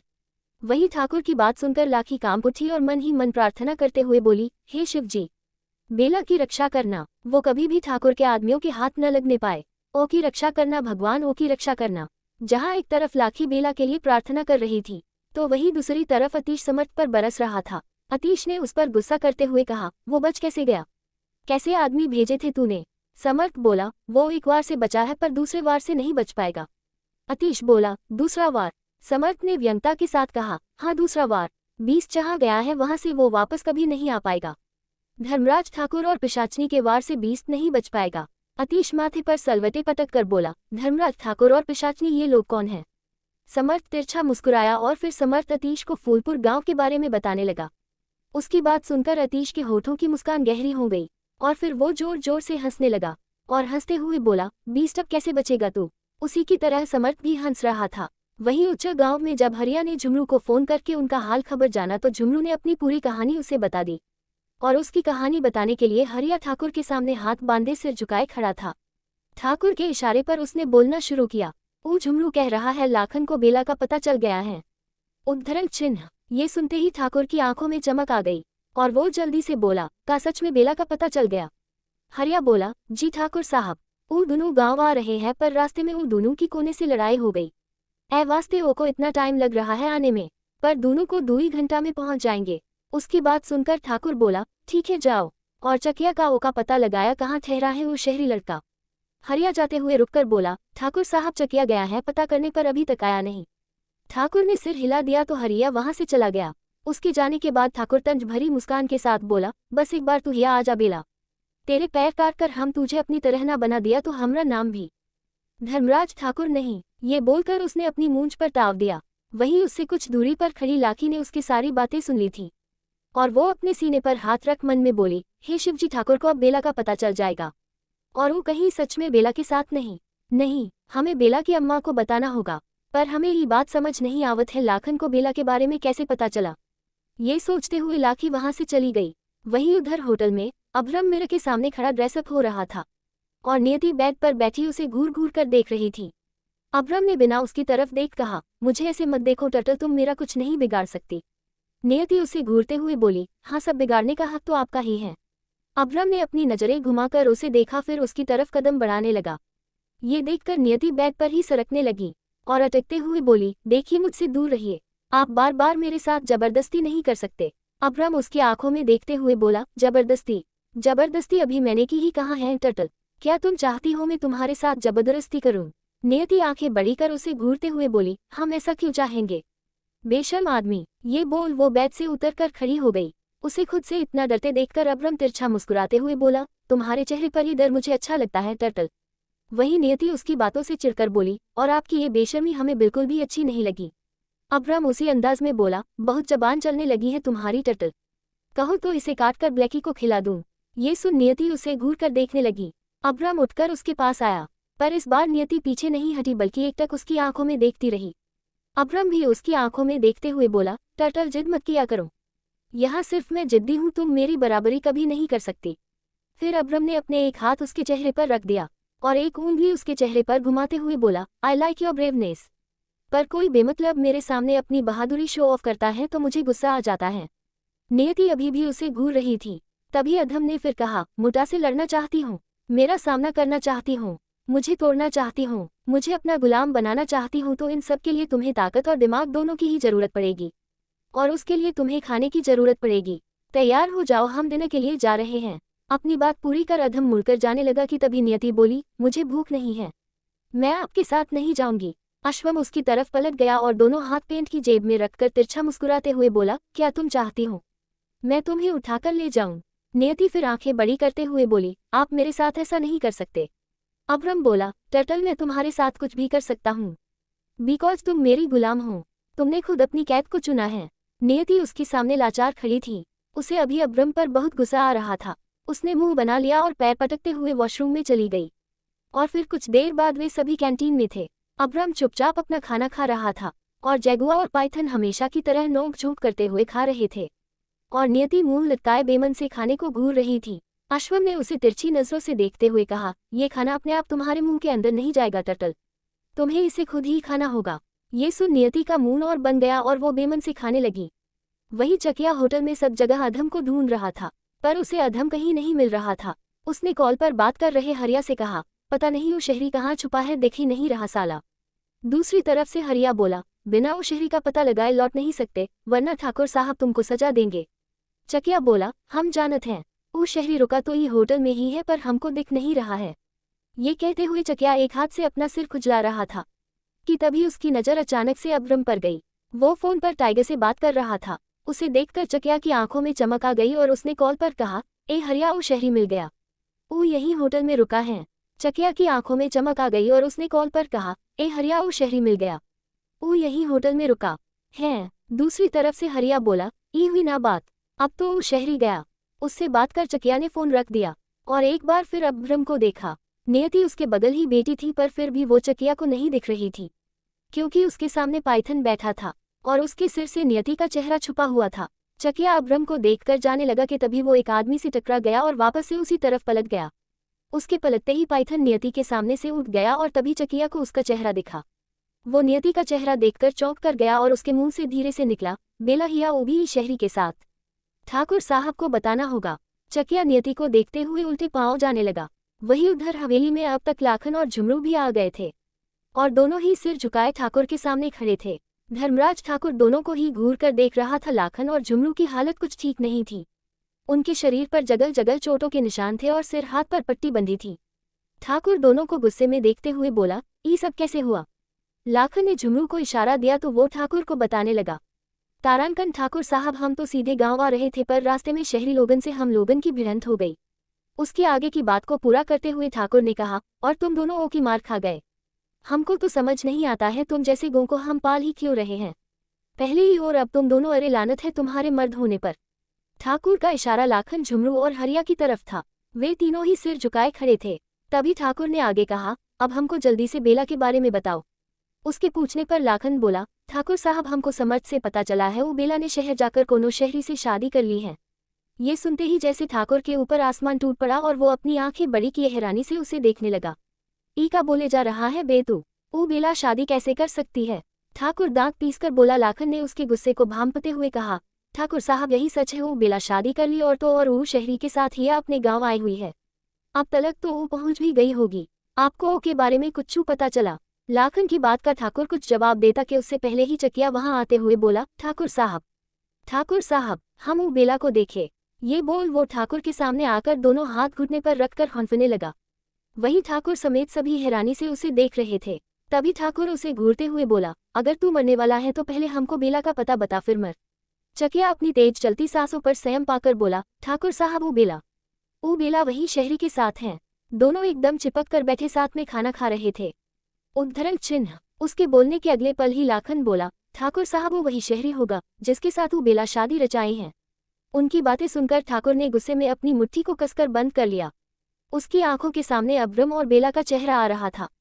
और तभी उसने दांत पीसकर कहा, ए लाखन भवानी को बुला, और वो बेला हमको कल शाम तक हमारी आंखों के सामने चाहिए। समझा कि नहीं? लाखन जल्दी से बोला, जी ठाकुर साहब, जैसन आप चाहते हैं वैसन ही होगा। ठाकुर और उसके आदमी इस बात से अनजान थे कि कोई उनकी बातें सुन रहा है। लाखी ने छुपकर ठाकुर की सारी बातें सुनी ली थी और वो बेला की चिंता करते हुए मन में बोली, बेला तुमने शादी कर ली ये अच्छी बात है, पर अपने पति को लेकर तुम हिया काहे आए? काओ को नहीं पता हिया ठाकुर है वो का सबसे बड़ा दुश्मन। हमको जल्दी से कुछ करना होगा। हमको बेला से मिलना होगा। हाँ, हमको बेला से मिलना ही होगा। वही बेला के गांव में होने की खबर इरावती को भी मिल गई थी और वो अपने मुंह में पान भरते हुए तिरछा मुस्कुराए। उसकी मुस्कान इस बार उतनी ही रहस्यमय थी जिसे देखकर कह पाना मुश्किल था कि इरावती बेला के मिलने से खुश थी या दुखी। वहीं उधर होटल में डिनर करने के बाद अब्रम और नियति अपने रूम में आ गए थे। अब्रम सोफे पर बैठा लैपटॉप पर काम कर रहा था तो वहीं नियति बेड पर बैठी उसे एकटक घूर रही थी। तभी अब्रम ने लैपटॉप में नजरें गड़ाए हुए ही कहा, मुझे ऐसे घूरना बंद करो टर्टल, मुझे नजर लगी तो तुम्हें ही भारी पड़ेगा। उसकी ये बात सुनकर नियति सदमे चली गई और हैरानी से उसे आंखें बड़ी किए देखते हुए बोली, नजर वो भी इन्हें? जरूरत से कुछ ज्यादा ही अच्छा नहीं सोचते ही अपने बारे में? अरे कोई तो इस जानवर को बताओ, नजर खूबसूरत लोगों को लगती है, जंगली जानवर को नहीं। नियति ने ये सब अपने मन में ही कहा था। वहीं अब्रम इस बार भी उसकी तरफ देखे बिना बोला, अच्छा तुम खुद को खूबसूरत और बाकी सबको जानवर समझती हो? नियति उसकी बात पर चौंक कर बोली, मैंने ऐसा कब बोला? अब्रम ने पलके उठाकर उसे देखते हुए कहा, तुमने कहा नहीं टटल, पर तुम्हारा मतलब तो यही था ना? तुम खुद को खूबसूरत और मुझे जंगली जानवर समझती हो। ये सुन नियति उससे नजरें चुराने लगी और मन में बोली, जानवर हैं पर दिमाग के बड़े ही तेज हैं, हमारे मन की बातें भी सुन लेते हैं। वही अश्वम ने उसे नजरें चुराते देखकर आगे कहा, चोर की दाढ़ी में तिनका। नियति ने इस बार भी चौंक कर उसकी तरफ देखा और हड़बड़ाते हुए बोली, आप कहना क्या चाहते हैं? उसके ऐसे रिएक्शन को देखकर अब्रम को हंसी आ रही थी और एक हल्की सी मुस्कान उसके होठों पर बिखर गई। वो नियति को देखते हुए आगे बोला, मैंने जो अनुमान लगाया वो सही है ना टर्टल? एक के बाद एक अब्रम की बातें उसे ऑकवर्ड फील करवा रही थी। उसकी बातों से तंग आकर नियति ने ब्लैंकेट खींचकर उसे उड़ते हुए कहा, आप कोई ज्योतिषी नहीं जो आपका लगाया हर अनुमान सही साबित हो। ये बोलकर उसने मुंह ढक लिया। वहीं अब्रम उसकी इस अदा पर मुस्कुराने लगा। उसकी मुस्कान अब पहले से और ज्यादा गहरी हो गई थी। अगर अभी टाइगर, जगुआ और पाइथन तीनों उसे इतना खुलकर मुस्कुराते हुए देखते तो शायद तीनों को ही हार्ट अटैक आ जाता। फिर अब्रम ने मुस्कुराते हुए सिर हिलाकर धीरे से कहा, स्टूपिड टर्टल। नियति को एक नज़र देखकर वो वापस से अपना काम करने लगा। वहीं उच्च, जगुआ और पाइथन के रूम में पाइथन के दिमाग पर पिशाचनी का कुछ ज्यादा ही असर हो गया था। उसने जब से पिशाचनी के बारे में सुना था उसे हर तरफ पिशाचनी ही दिख रही थी और उसी डर से वो चादर ओढ़े खुद को सिर से पांव तक ढक कर सो रहा था कि तभी उसे चादर के अंदर से एक परछाई दिखी। वो परछाई धीरे धीरे बड़ी हो रही थी और उसके नजदीक आ रही थी। उस परछाई को देखकर पाइथन ने डरते हुए कहा, पिशाचनी, कहीं ये पिशाचनी तो नहीं? यही सोचकर कि वो परछाई पिशाचनी की है पाइथन और डर गया और उसने कसकर अपनी आंखें बंद कर ली और बड़बड़ाने लगा। उसने जब अपनी एक आंख खोलकर देखा तो एक बड़ा सा हाथ उसे पकड़ने ही वाला था। ये देखकर पाइथन जल्दी से उठते हुए बोला, आलतू जलाल तू आए बला को टाल तू, आलतू जलाल तू आए बला को टाल तू। उसने यही लाइन जल्दी जल्दी में 3 से 4 बार दोहराए और पेपर स्प्रे से पिशाचनी के ऊपर वार किया। पाइथन की आंखें बंद थी इसलिए उसे नहीं पता था जिस पर उसने पेपर स्प्रे से वार किया वो कौन है। और तभी जगुआ ने अपनी आंखें मलते हुए गुस्से में कहा, अबे साले पाइथन, तेरी ऐसी की तैसी, साले तूने मेरी आंखें फोड़ दी। पाइथन ने जल्दी से आंखें खोलकर देखा और जगुआ को देखकर चौंक गया। उसने जल्दी से पेपर स्प्रे फेंका और जगुआ को सोफे पर बिठाया, फिर उसे गीला कपड़ा देकर उसे आंख साफ करने के लिए कहा। जब जगुआ कुछ नॉर्मल हुआ तो उसने अपनी लाल आंखों से पाइथन को घूरा। पाइथन ने उससे नजरें चुराते हुए कहा, सॉरी। वो मुझे लगा। जैगुआ उसकी बात काटते हुए बोला, साले तूने ये जानबूझकर किया है, अब बहाने मत बना। मैं जानता हूँ तू मुझसे चिढ़ता है। पाइथन बोला, अबे साले, मैं तुझसे क्यों चिढ़ूंगा। जैगुआ बोला, वो सब मुझे नहीं पता, पहले मुझे ये बता साले तूने मेरी आंख में डाला क्या है, अभी तक जलन हो रही है। पाइथन नजरें चुराते हुए धीरे से बोला, पेपर स्प्रे। जैगुआ चौंक कर बोला, क्या? अबे साले ये तो लड़कियों के पास होता है, तेरे पास कहाँ से आया? पाइथन इस बार भी नजरें चुराते हुए बोला, वो पेपर स्प्रे मेरी बहन का है और पैकिंग में मेरे सामान में आ गया। जैगुआ फिर उसे बीच में रोकते हुए बोला, अबे आ भी गया था तो उसे सीने से लगाए क्यों सो रहा था? वो तेरी बीवी थोड़ी ना है, वो पेपर स्प्रे है। उसकी बात से फ्रस्ट्रेट होकर पाइथन बोला, ये सब तेरी वजह से हुआ है, न तू मुझे पिशाचनी की कहानी सुनाता और न मैं तुझे पिशाचनी समझकर तुझ पर अटैक करता। ये सुन जैगुआ हंसने लगा, तो वही पाइथन उसे घूर कर देखने लगा। तभी जैगुआ ने हंसते हुए ही कहा, तो तूने मुझे पिशाचनी समझ लिया? तो तेरी पिशाचनी से इतनी। इसके आगे जैगुआ कुछ बोलता कि उससे पहले ही पाइथन ने कहा, आगे नहीं बोलना वरना बहुत मारूंगा। जैगुआ और खिलखिलाकर हंस पड़ा और हंसते हंसते लोटपोट हो गया। पाइथन उठा और जाकर बेड पर सो गया। वही जब अब्रम ने अपना काम खत्म कर लैपटॉप बंद किया, तब रात के 1 बज रहे थे। अब्रम उठा और बालकनी में आ गया। ठंडी ठंडी हवा उसे छूकर जा रही थी कि तभी उसे ठाकुर की कही बातें याद आई और उसने कहा, बेवकूफ़ लोग किसी भी बात पर विश्वास कर लेते हैं। उसने एक सिगरेट अपने होठों के बीच रखी और फिर उसे जलाकर सिगरेट की लंबी लंबी कश लेने लगा। वो सिगरेट कुछ ही पल में खत्म हो गई और वो वापस से रूम में आ गया। उसने एक नज़र बेड पर सो रही नियति को देखा और फिर अपनी टी शर्ट निकाल कर बेड पर आ गया और हमेशा की तरह नियति की कमर को पकड़ के उसकी स्टमक पर अपना सिर रखकर सो गया। नियति सचमुच उसके लिए स्लीपिंग पिल्स ही थी। उसे बाहों में भरते ही अब्रम को नींद आ जाती थी। अगली सुबह होते ही ब्रेकफास्ट के बाद अब्रम ने नियति से साथ चलने के लिए पूछा तो उसने बार फिर बहाना बना दिया और अब्रम जैगुआ के साथ साइड पर आ गया। उसने पाइथन को नियति के साथ रहने के लिए ही कहा। अब्रम अपने काम में इतना खो गया था कि सुबह से कब शाम हो गई उसे पता ही नहीं चला। जब वो जैगुआ के साथ होटल वापस आया और अपने रूम में गया तो उसे नियति कहीं नहीं दिखी। उसे न देखकर अब्रम की भौहें तन गई। पिछले 2 दिनों से नियति रूम में ही रह रही थी। वो रूम से बाहर भी बस ब्रेकफास्ट, लंच और डिनर के लिए ही जाती थी। अब्रम ने अच्छे से पूरे रूम को चेक किया पर उसे नियति कहीं नहीं दिखी। अब्रम ने दोनों हाथ अपने कमर पर रख लिए और गुस्से में कहा, टर्टल वेयर आर यू? वहीं उधर कमरे में पाइथन को न देखकर जैगुआ बोला, अब ये साला पाइथन कहाँ चला गया? वहीं उधर कमरे में पाइथन को न देखकर जैगुआ बोला, अब ये साला पाइथन कहाँ चला गया? जैगुआ अपने रूम से निकलकर बाहर आया तो उसका सामना अश्वम से हुआ और उसने फिर उसे देखते हुए कहा, बीस्ट रूम में पाइथन नहीं है। ये सुनते ही अब्रम की भौहें तन गई।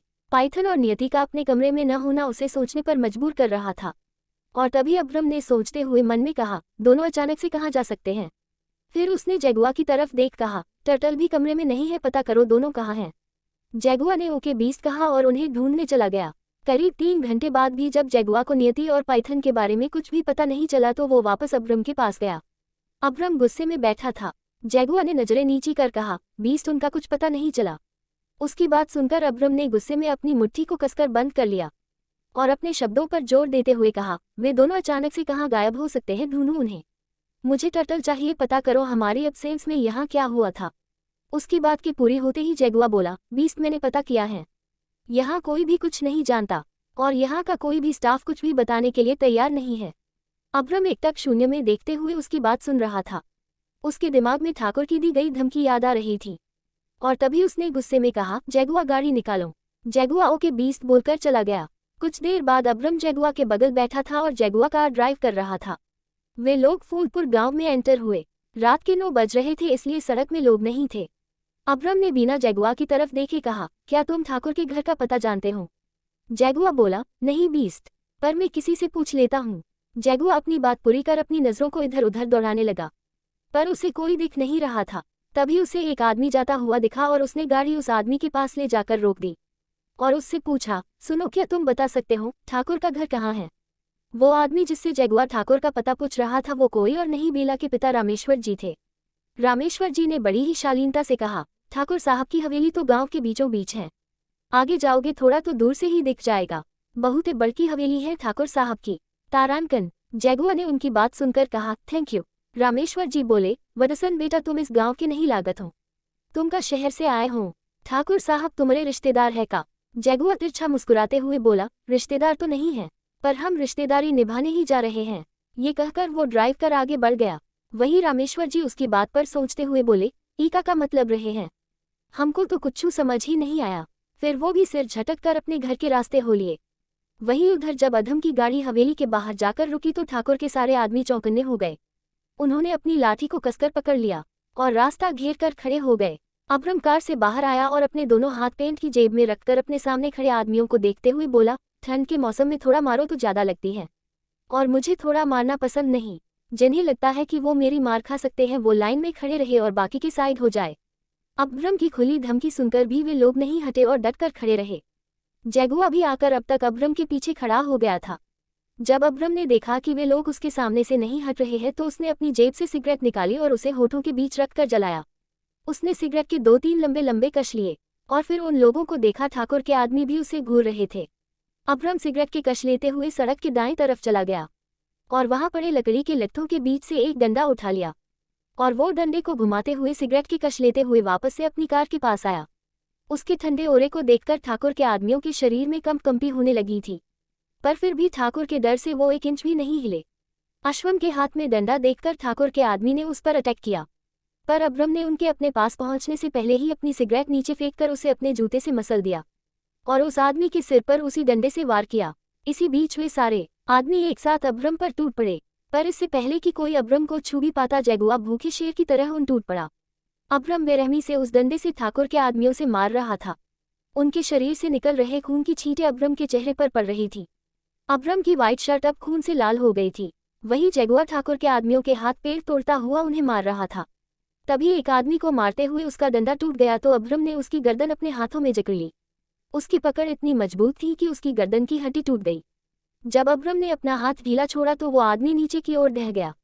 तभी ठाकुर के एक आदमी ने अभ्रम के सिर पर वार करना चाहा, पर उसने तिरछा होते हुए उसके वार को रोक लिया और उल्टा हाथ का एक पंच उसके मुंह मारा तो उसके मुंह से खून निकालने लगा।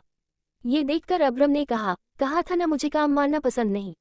और फिर कुछ ही देर बाद ठाकुर के हवेली के बाहर खड़े सारे आदमी नीचे पड़े हुए थे। कुछ मर गए थे तो कुछ घायल थे। उनकी हालत ऐसी थी कि वो उठ भी नहीं पा रहे थे। अभ्रम की तरह ही जैगुआ भी खून से लथपथ था। हवेली के दरवाजे के पास आकर अभ्रम ने 2-3 बार जोर से दरवाजे पर लात मारी। जब दरवाजा नहीं खुला तो उसने इस बार और भी जोर से लात मारी और दरवाजा धम से खुल गया। पर सामने का नजारा देखते ही अभ्रम की आंखें गुस्से में सिकुड़ गई। लाखन और चकिया दोनों आदमियों की फौज के साथ सामने खड़े थे। उन सभी के हाथ में तेज धार वाले हथियार थे और लाखन और चकिया के हाथ में शॉटगन थी और उसके निशाने पर अभ्रम था। वहीं जब लाखन ने अभ्रम को खून में सना देखा तो उसकी आंखें बड़ी हो गई। एक पल के लिए वो भी डर गया था, पर अगले ही पल गन पर अपनी पकड़ मजबूत करते हुए लाखन बोला, ए शहरी वापस लौट जा, जिंदा रहेगा नहीं तो मारा जाएगा। उसकी धमकी सुनकर भी अभ्रम के भाव नहीं बदले। वो अभी भी वैसे ही खड़ा था कि तभी जैगुआ ने लाखन से कहा, लगता है तू ढाबे की मार भूल गया है इसलिए इतनी बकवास कर रहा है। जब जैगुआ की बात सुनकर लाखन ने उसकी तरफ देखा तो वो उसे देखकर चौंक गया और उसे अपनी और उसके बीच हुई फाइट याद आई। फिर लाखन उसे देखते हुए गुस्से में बोला, ओ तो तू इसी का आदमी है हो और अब तू परमानेंटली मरने वाला है, उद्धरण चिन्ह। ये कहकर वो उसे मारने आगे बढ़ा, पर तभी लाखन ने गोली चला दी। ये देखकर अभ्रम ने तुरंत जैगुआ को धक्का दे दिया और गोली अभ्रम की बाजू को छूकर निकल गई। ये देखकर जैगुआ और लाखन दोनों हैरान रह गए। जैगुआ गुस्से में उसके ऊपर उसे मारने के लिए लपका, पर तभी लाखन ने एक आदमी को उसकी तरफ धकेल दिया। अभ्रम ने गोली लगते ही हल्की सी आह भरी और फिर वो भी उनसे लड़ने लगा। अभ्रम जैगुआ दोनों ही उनके हथियारों से ही उन्हें मार रहे थे। जैगुआ अभ्रम को कवर कर रहा था। जब भी अभ्रम पर कोई पीछे से वार करता जैगुआ उसे मौत की नींद सुला देता। वहीं अभ्रम सबको मारते हुए हवेली के मेन गेट तक पहुंचा और फिर लात मारकर दरवाजा तोड़कर वो हवेली में दाखिल हो गया। उस समय धर्मराज ठाकुर खाने की टेबल पर था और उसकी चारों पत्नियां उसके आसपास खड़ी थीं। दरवाजा टूटने की आवाज इतनी तेज थी कि ठाकुर और उसकी चारों पत्नियां अभ्रम की ओर देखने लगी। अभ्रम तेज कदमों से ठाकुर के पास गया और अपने हाथ में पकड़े खंजर जो कि उसने ठाकुर के आदमियों से ही लिया था, उस खंजर को ठाकुर के सामने टेबल पर जोर से गाड़ दिया। ये देखकर ठाकुर की चारों पत्नियां ही नहीं ठाकुर खुद भी बहुत डर गया था। अभ्रम ने अपनी गुस्से में लाल हो चुकी आंखों से ठाकुर को घूरते हुए कहा, वेयर इज माई वाइफ? मेरी टर्टल कहाँ है? उसकी पर्सनैलिटी की तरह उसके कठोर शब्दों को सुनकर ठाकुर और डर गया, पर अगले पल ही उसने अभ्रम से नजरें मिलाते हुए कहा, हमको क्या मालूम तुम्हारी पत्नी कहाँ है? तुम यहाँ काहे आए हो? हमको हमारा खाना खाने दो और जाओ यहाँ से। उसकी बात अभ्रम के गुस्से को और बढ़ा रही थी। उसने अपनी आंखें बंद की और 2 उंगली अपने माथे रख अपना माथा रगड़ते हुए कहा, देख ज्यादा नौटंकी मत कर वरना खर्च हो जाएगा। अगर चाहता है तेरे ये दोनों हाथ तेरे जिस्म पर सलामत रहे तो चुपचाप से मुझे मेरा आदमी और मेरी बीवी वापस लौटा दे। ठाकुर फिर बोला, अरे हमको क्या पता वो कहाँ है? हम तो तुम्हारी पत्नी को देखे तक नहीं, पर तुम्हारी बात सुनकर हमको एक बात समझ आ रही है। तुम कह रहे हो तुम्हारी पत्नी और तुम्हारा आदमी दोनों गायब हैं। कहीं ऐसा तो नहीं कि तुम्हारी पत्नी तुम्हारे उस आदमी के साथ भाग गई हो? उसके ये बोलने के अगले पल ही अब्रम ने जोर से कहा, जस्ट शट अप। ठाकुर कुटिल मुस्कान के साथ बोला, अब देखो बेटा, वो का है ना, आजकल भागने का चलन बहुत हो गया है। थोड़ी थोड़ी सी बात पर लड़कियां घर से भाग जाती हैं। का पता तुमसे ज्यादा खुश तुम्हारी पत्नी को तुम्हारा वो आदमी खुश रखता होगा, यही लिए तुम्हारी पत्नी तुम्हारे वो आदमी संग भाग गई। उद्धरण चिन्ह। अब्रम उसे देखते हुए ठंडे लहजे में बोला, बहुत जबान चलती है तेरी ठाकुर, काट दूंगा तेरी जबान को भी और तेरे इस गुरूर को भी। ठाकुर फिर से उसी मुस्कान के साथ बोला, हमसे उछलना बाद में, पहले अपनी लुगाई संभालो।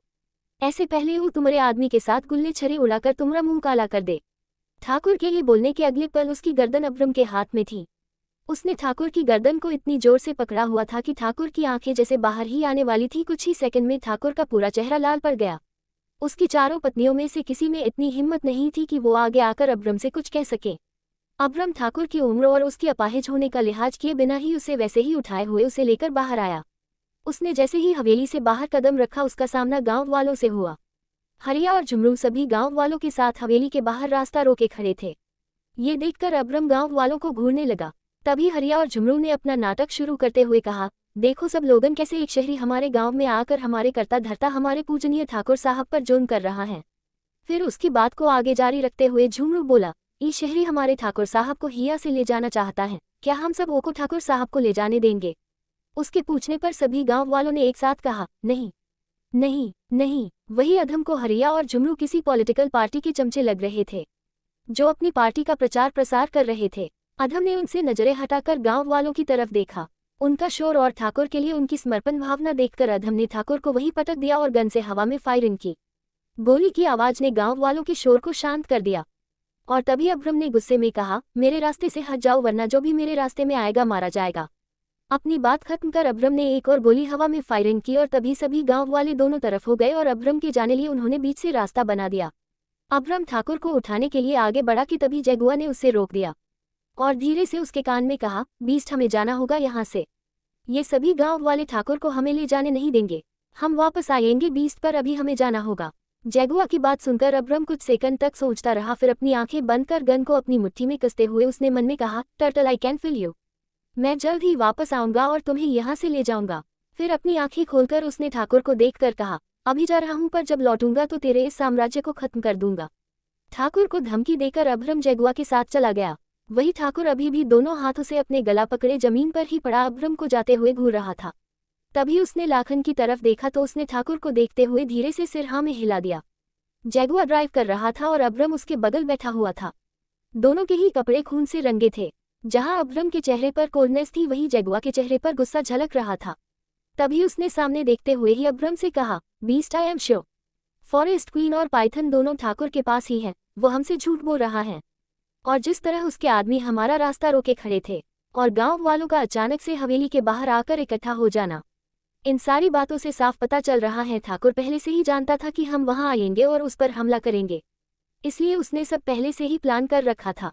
जैसे ही जगुआ अपनी बात बोलकर चुप हुआ, अब्रम ने कहा, उसका झूठ उसकी आंखों में दिख रहा था। उसे गांव वालों का साथ और सिंपैथी चाहिए थी, इसलिए उसने हमें अपने आप तक पहुंचने दिया।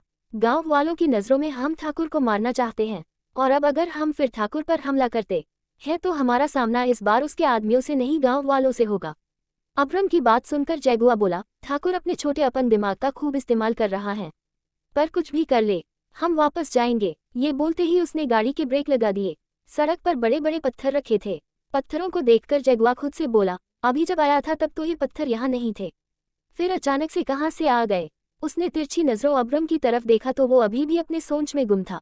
उसे देखकर जगुआ ने कहा, आप अंदर ही रहिए बीस्ट, में अभी आता हूँ। अब्रम ने उसकी बात का कोई जवाब नहीं दिया। इस वक्त उसके दिमाग में ठाकुर और उसकी साजिशें चल रही थी। पर जैसे ही जगुआ ने गाड़ी का डोर बंद किया तो अब्रम अपने सेंस में आया। उसने अपने बगल देखा तो जगुआ ड्राइविंग सीट पर नहीं था। फिर उसने अपने सामने देखा तो सड़क पर पत्थरों को देखकर उसे वो इंसिडेंट याद आया जब गांव आते वक्त सड़क पर उसे पेड़ मिला था। और तभी अब्रम को समझने में देर नहीं लगी कि ये एक ट्रैप है। वो जैसे ही जगुआ को रोकने के लिए गाड़ी से बाहर निकला तभी किसी ने पीछे से उसके सिर पर लोहे की रोड से वार किया। अब्रम ने दोनों हाथ से अपना सिर पकड़ लिया। उधर जगुआ के सिर पर भी किसी ने ऐसे ही वार किया और वो अपना सिर पकड़े हुए ही नीचे गिर गया। इधर अब्रम जब अपना सिर पकड़े हुए पीछे मुड़ा तो उसके सामने एक काला रंग का कुर्ता पहने एक हट्टा कट्टा 6 फुट का आदमी खड़ा था। उसके एक हाथ में लोहे का रोड था और वो अपने दूसरे हाथ से अपनी मूंछ को ताव दे रहा था। अब्रम ने उसे एक हाथ बढ़ाकर पकड़ना चाहा पर तभी सामने खड़े आदमी ने फिर से अब्रम के ऊपर उसी सरिये से वार किया और अब्रम नीचे गिर गया। वो काला कुर्ता वाला आदमी अच्चम को बेहोश होते देखकर कुटिल मुस्कान का साथ बोला, भवानी। भवानी नाम है हमरा। साला तुम शहरी लोगन की हिम्मत कैसे हुई ठाकुर साहब से उलझने की। फिर भवानी ने अपने आदमियों से कहा, दोनों को उठाओ और ले चलो उन्हें हवेली। उसके आदमियों ने वैसा ही किया जैसा भवानी ने उनसे करने के लिए कहा। भवानी ठाकुर का पाला हुआ आदमी है। जब ठाकुर को अपने से ज्यादा पावरफुल इंसान से टकराना होता था तो वो भवानी को ही बुलाता था। अब्रम से हुई पहली मुलाकात में ही ठाकुर समझ गया था कि अब्रम आसानी से उसके जाल में नहीं फंसने वाला और न ही वो बाकी सभी कॉन्ट्रैक्टर की तरह उसे मरवा सकता है। इसलिए उसने हवेली आते ही चकिया को भवानी को बुलाने के लिए कह दिया था। ठाकुर ने उसे बुलाया है ये सुनते ही भवानी बिना एक पल की देरी किए गांव आ गया। भवानी का एक बड़ा भाई भी था जिसका नाम भैरवा था। दोनों ही भाई ठाकुर के एक इशारे पर अपनी जान देने के लिए तैयार रहते थे और इसके पीछे एक खास वजह थी जो भैरवा और ठाकुर ही जानते थे। भवानी अब्रम को लेकर हवेली आ गया था। ठाकुर के सामने अब्रम अधमरी अवस्था में जमीन पर पड़ा था और ठाकुर कुटिल मुस्कान के साथ उसे देख रहा था कि तभी ठाकुर ने अब्रम पर हंसते हुए कहा, अब आया ना ऊंट पहाड़ के नीचे।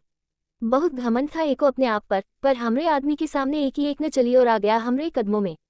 हमरे हिया से सिर उठाकर गया था ना और अब देखो लाश बनकर आया है। ये कहते हुए ठाकुर ने जोर से अपने एक आदमी आवाज देते हुए कहा, ए लाखन ले जाई शहरी को और डाल दे एको कालकोठरी में। लाखन चकिया झुमरू और हरिया के साथ मिलकर अब्रम और जगुआ को उठाकर वहां से ले गया।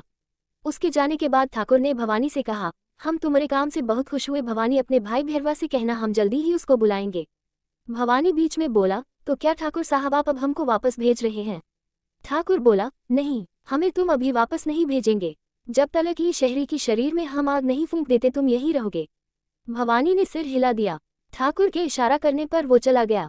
उसके जाने के बाद ठाकुर ने अपनी व्हीलचेयर को आगे की तरफ खुद ही बढ़ाते हुए कहा, अब जरा वो बेला को भी देखे का हाल है ओके। और फिर कुछ देर बाद ठाकुर नियति के सामने था। नियति के हाथ पैर रस्सी से बंधे थे। आंसुओं के निशान उसके पूरे चेहरे पर छपे थे। ठाकुर को देखते ही नियति एक बार फिर रोने लगी। उसे रोते हुए देखकर ठाकुर के झुर्री पर चुके होठों पर फिर से कुटिल मुस्कान आ गई और वो बेला को नफरत से देखते हुए बोला, तुमको हम अपनी ठाकुराइन बनाना चाहते थे और तुम शादी के दिन ही सबके सामने हमारी इज्जत उछाल कर भाग गई। का सोचे रही हम तुमको भूल जाएंगे। अरे हम धर्मराज ठाकुर हैं और हम अपने दुश्मनों को खोज कर मारते हैं और तुम तो पूरे गांव वालों के सामने हमारी इज्जत उछाले रही। तुमको तो हम ऐसी मौत देंगे कि तुम्हारी आत्मा भी कांप जाएगी। नियति रोते हुए बोली, ठाकुर साहब आपकी दुश्मनी हमसे है, आप हमरे साथ कुछ करो हम उफ तक नहीं करेंगे, पर ई को जाने दो, ये आपका कुछ नहीं बिगाड़ा है। ठाकुर साहब ही को जाने दो। नियति का इशारा पाइथन की तरफ था जो अभी भी बेहोश पड़ा था। उसके हाथ पैर भी रस्सी से बंधे थे और उसकी सिर से खून बहकर सूख चुका था। ठाकुर पाइथन की तरफ देख बोला, इसको छोड़ दे। कभी नहीं, हम जानत है ये कौन का आदमी है। तोहरे शहरी पति का ना ओसे हमरी मुलाकात हो चुकी है। बहुत जिद्दी है पर ओकी जिद को आज हम अपनी जूती तले कुचल कर रख दिए हैं। जहां नियति ये सुनकर आवाज रह गई थी वहीं ठाकुर अभी कुटिलता से मुस्कुरा रहा था और फिर मुस्कुराते हुए आगे बोला, ऐसन का देख रही है टुकुर टुकुर। हम तोहरे पति को मार दिए हैं, तू अब विधवा हो गई है और अब तोहरी बारी है। जिन गांव वालों के सामने तू हमरी बेइज्जती करके गई उन्हीं गांव वालों के सामने हम तो को सजा देंगे। ठाकुर अपनी बात कहकर चला गया था। वहीं नियति अभी भी उसी अवस्था में बैठी थी। उसके कान में ठाकुर की कही बात गूंज रही थी। तभी नियति की आंख से रुके हुए आंसू बहने लगे और वो अपने सिर को नामे हिलाते हुए बोली, नहीं, ऐसा नहीं हो सकता। वो मर नहीं सकते, वो मर नहीं सकते। हम विधवा नहीं हो सकते। हम इस बात को नहीं मानते कि वो मर गए हैं। वो मर नहीं सकते। ये कहते हुए नियति जोर जोर से रोने लगी।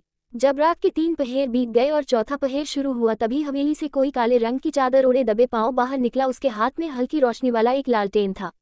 चादर में छुपा उसका चेहरा इधर उधर घूम रहा था और वो शख्स अपनी काली आंखों से देखने की कोशिश कर रहा था, कहीं कोई जागा हुआ तो नहीं है। जब वो संतुष्ट हो गया कि उसे कोई नहीं देख रहा तब वो शख्स अपने कदमों को तेज कर हवेली के पीछे चला गया। वहीं उधर अब्रम और नियति एक दूसरे के सामने खड़े थे और मुस्कुराते हुए एक दूसरे को देख रहे थे। नियति भी उसे स्माइल करते हुए देख रही थी कि तभी अब्रम ने नियति का हाथ अपने हाथों में लेकर उसे अपने करीब किया और उसके चेहरे को अपने हाथों में भरकर उसके करीब होने लगा। नियति शर्म से अपनी पलकें झुकाए खड़ी थी। अब्रम की नज़दीकियां उसे भी अच्छी लग रही थी। जैसे ही अब्रम उसके होठों पर अपना एहसास छोड़ने को हुआ कि तभी अचानक से नियति उसके सामने से गायब हो गई। ये देखकर अभ्रम चौंक गया और वो नियति को इधर उधर देखते हुए उसे ढूंढने लगा। जब नियति उसे कहीं नहीं दिखी तो वो जोर जोर से उसका नाम लेकर चिल्लाने लगा और तभी उसे नियति की एक झलक दिखी और वो खुश हो गया। अभ्रम जैसे ही उसके पास जाने लगा, नियति को एक काले साए ने अपनी चपेट में ले लिया और एक बार फिर उसके देखते ही देखते नियति उसके आंखों के सामने से गायब हो गई और उस काले साए ने नियति को अपने अंधकार में खींच लिया और गायब हो गया। ये देखकर उसके चेहरे पर डर के भाव आ गए और वो नियति के खो जाने के डर से वो उसका नाम लेकर जोर जोर चिल्लाता रहा और तभी किसी ने पीछे से उसके कंधे पर हाथ रखा।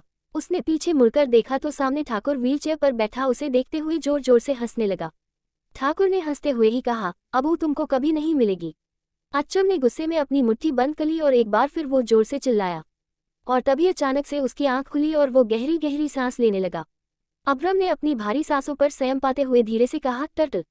वही जिस शख्स ने उसके कंधे पर हाथ रखा था वो अचानक अभ्रम के होश में आ जाने पर डर गया और डर कर कुछ कदम पीछे हट गया। अभ्रम धीरे से पीछे मुड़ा और अपने सामने खड़े शख्स को देखा जिसका चेहरा काली चादर से ढका था पर उसके पहनावे से वो एक औरत लग रही थी। उसी पल अभ्रम के सिर में तेज दर्द हुआ और उसने एक हाथ से अपने सिर को पकड़ लिया। उसके सिर पर लगी चोट से खून बहकर सूख गया था। वहीं उसी कमरे के एक कोने में जगुआ अभी भी बेहोश पड़ा था। अभ्रम उठकर बैठ गया और अपने सामने खड़ी औरत को देखते हुए कहा, तुम कौन हो? उस औरत ने कहा, हम कौन है ये जानने से ज्यादा जरूरी है आपका ये बात जानना कि आपके साथ ही सब काहे हो रहा है। उसकी बात सुनकर अधम की भौहें तन गई। फिर उसने अपना सिर सहलाते हुए कहा, मैं जानता हूँ ये सब ठाकुर कर रहा है। वो नहीं चाहता कि इस गांव में हॉस्पिटल बने। उसे बीच में टोकते हुए वो औरत बोली, ये बात अलग है।